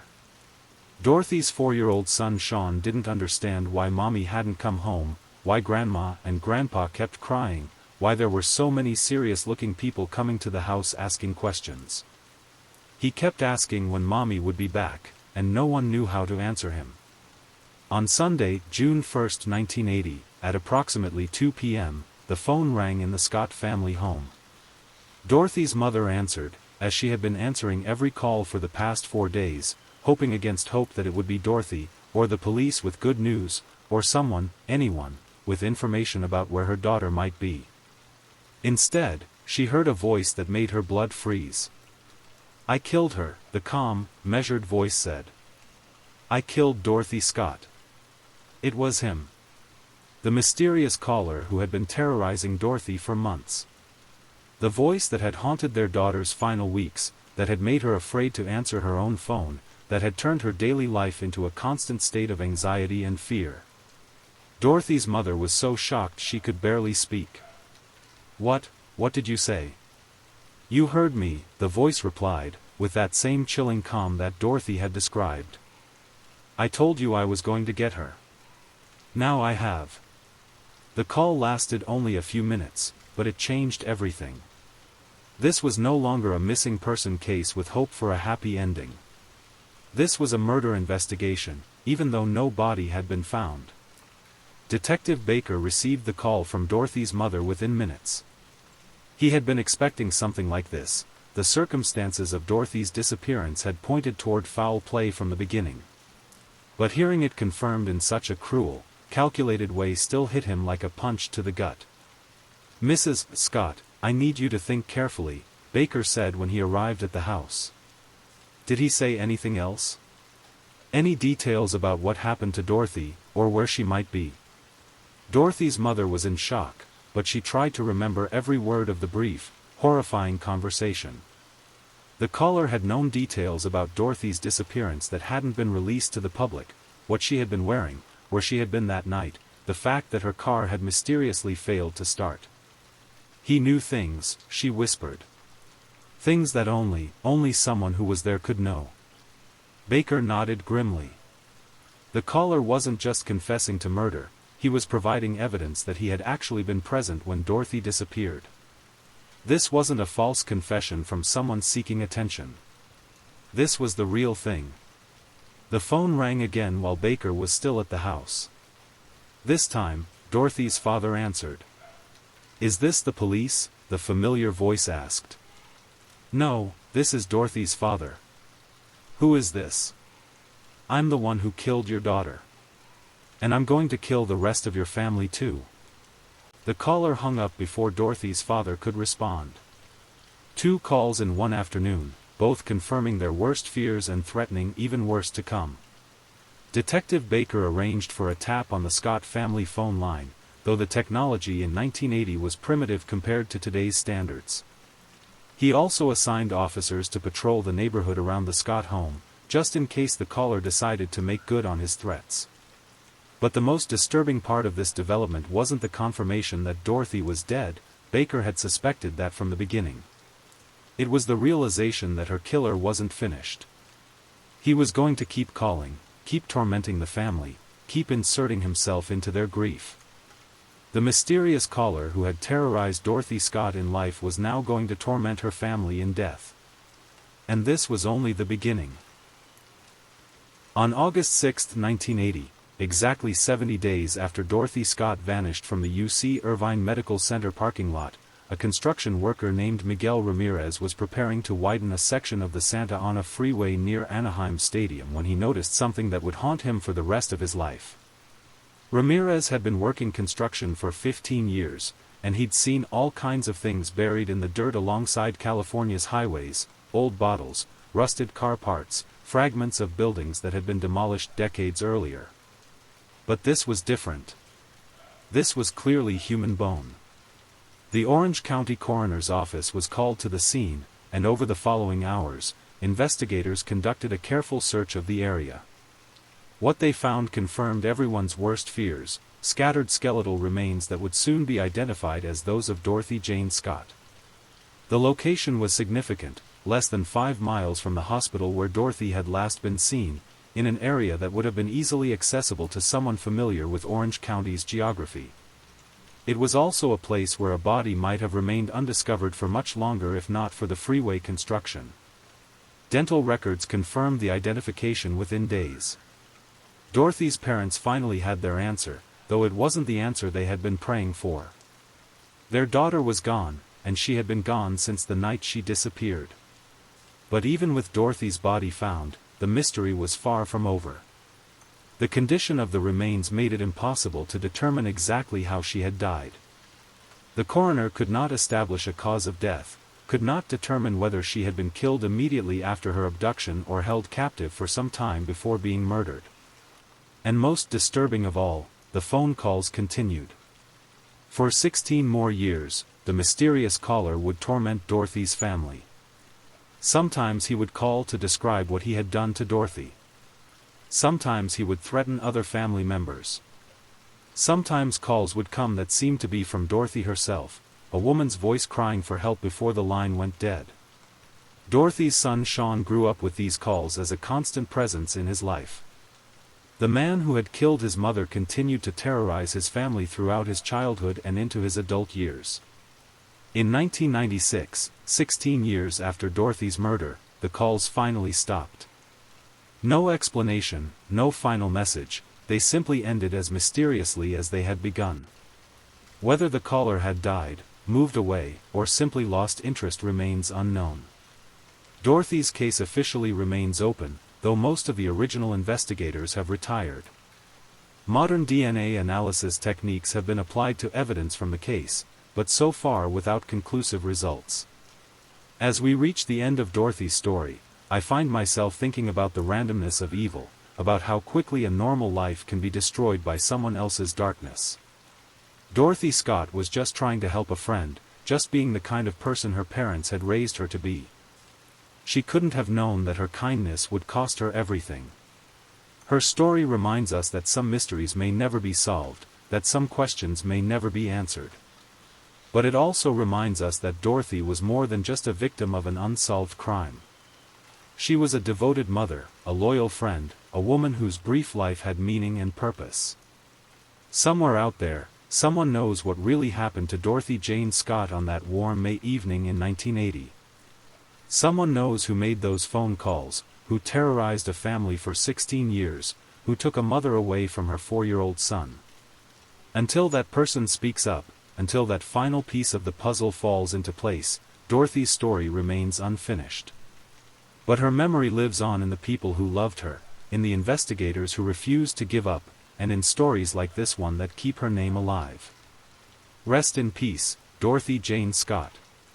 Your story has been told, and you will not be forgotten. And to my great listeners, thank you for listening to tonight's true crime story. Rest peacefully, knowing that another story awaits you next time, ready to accompany you on another journey toward restorative sleep. But if you're still awake, don't forget to like and subscribe so you don't miss our next true crime stories. And until next time, stay safe and take care. Good night.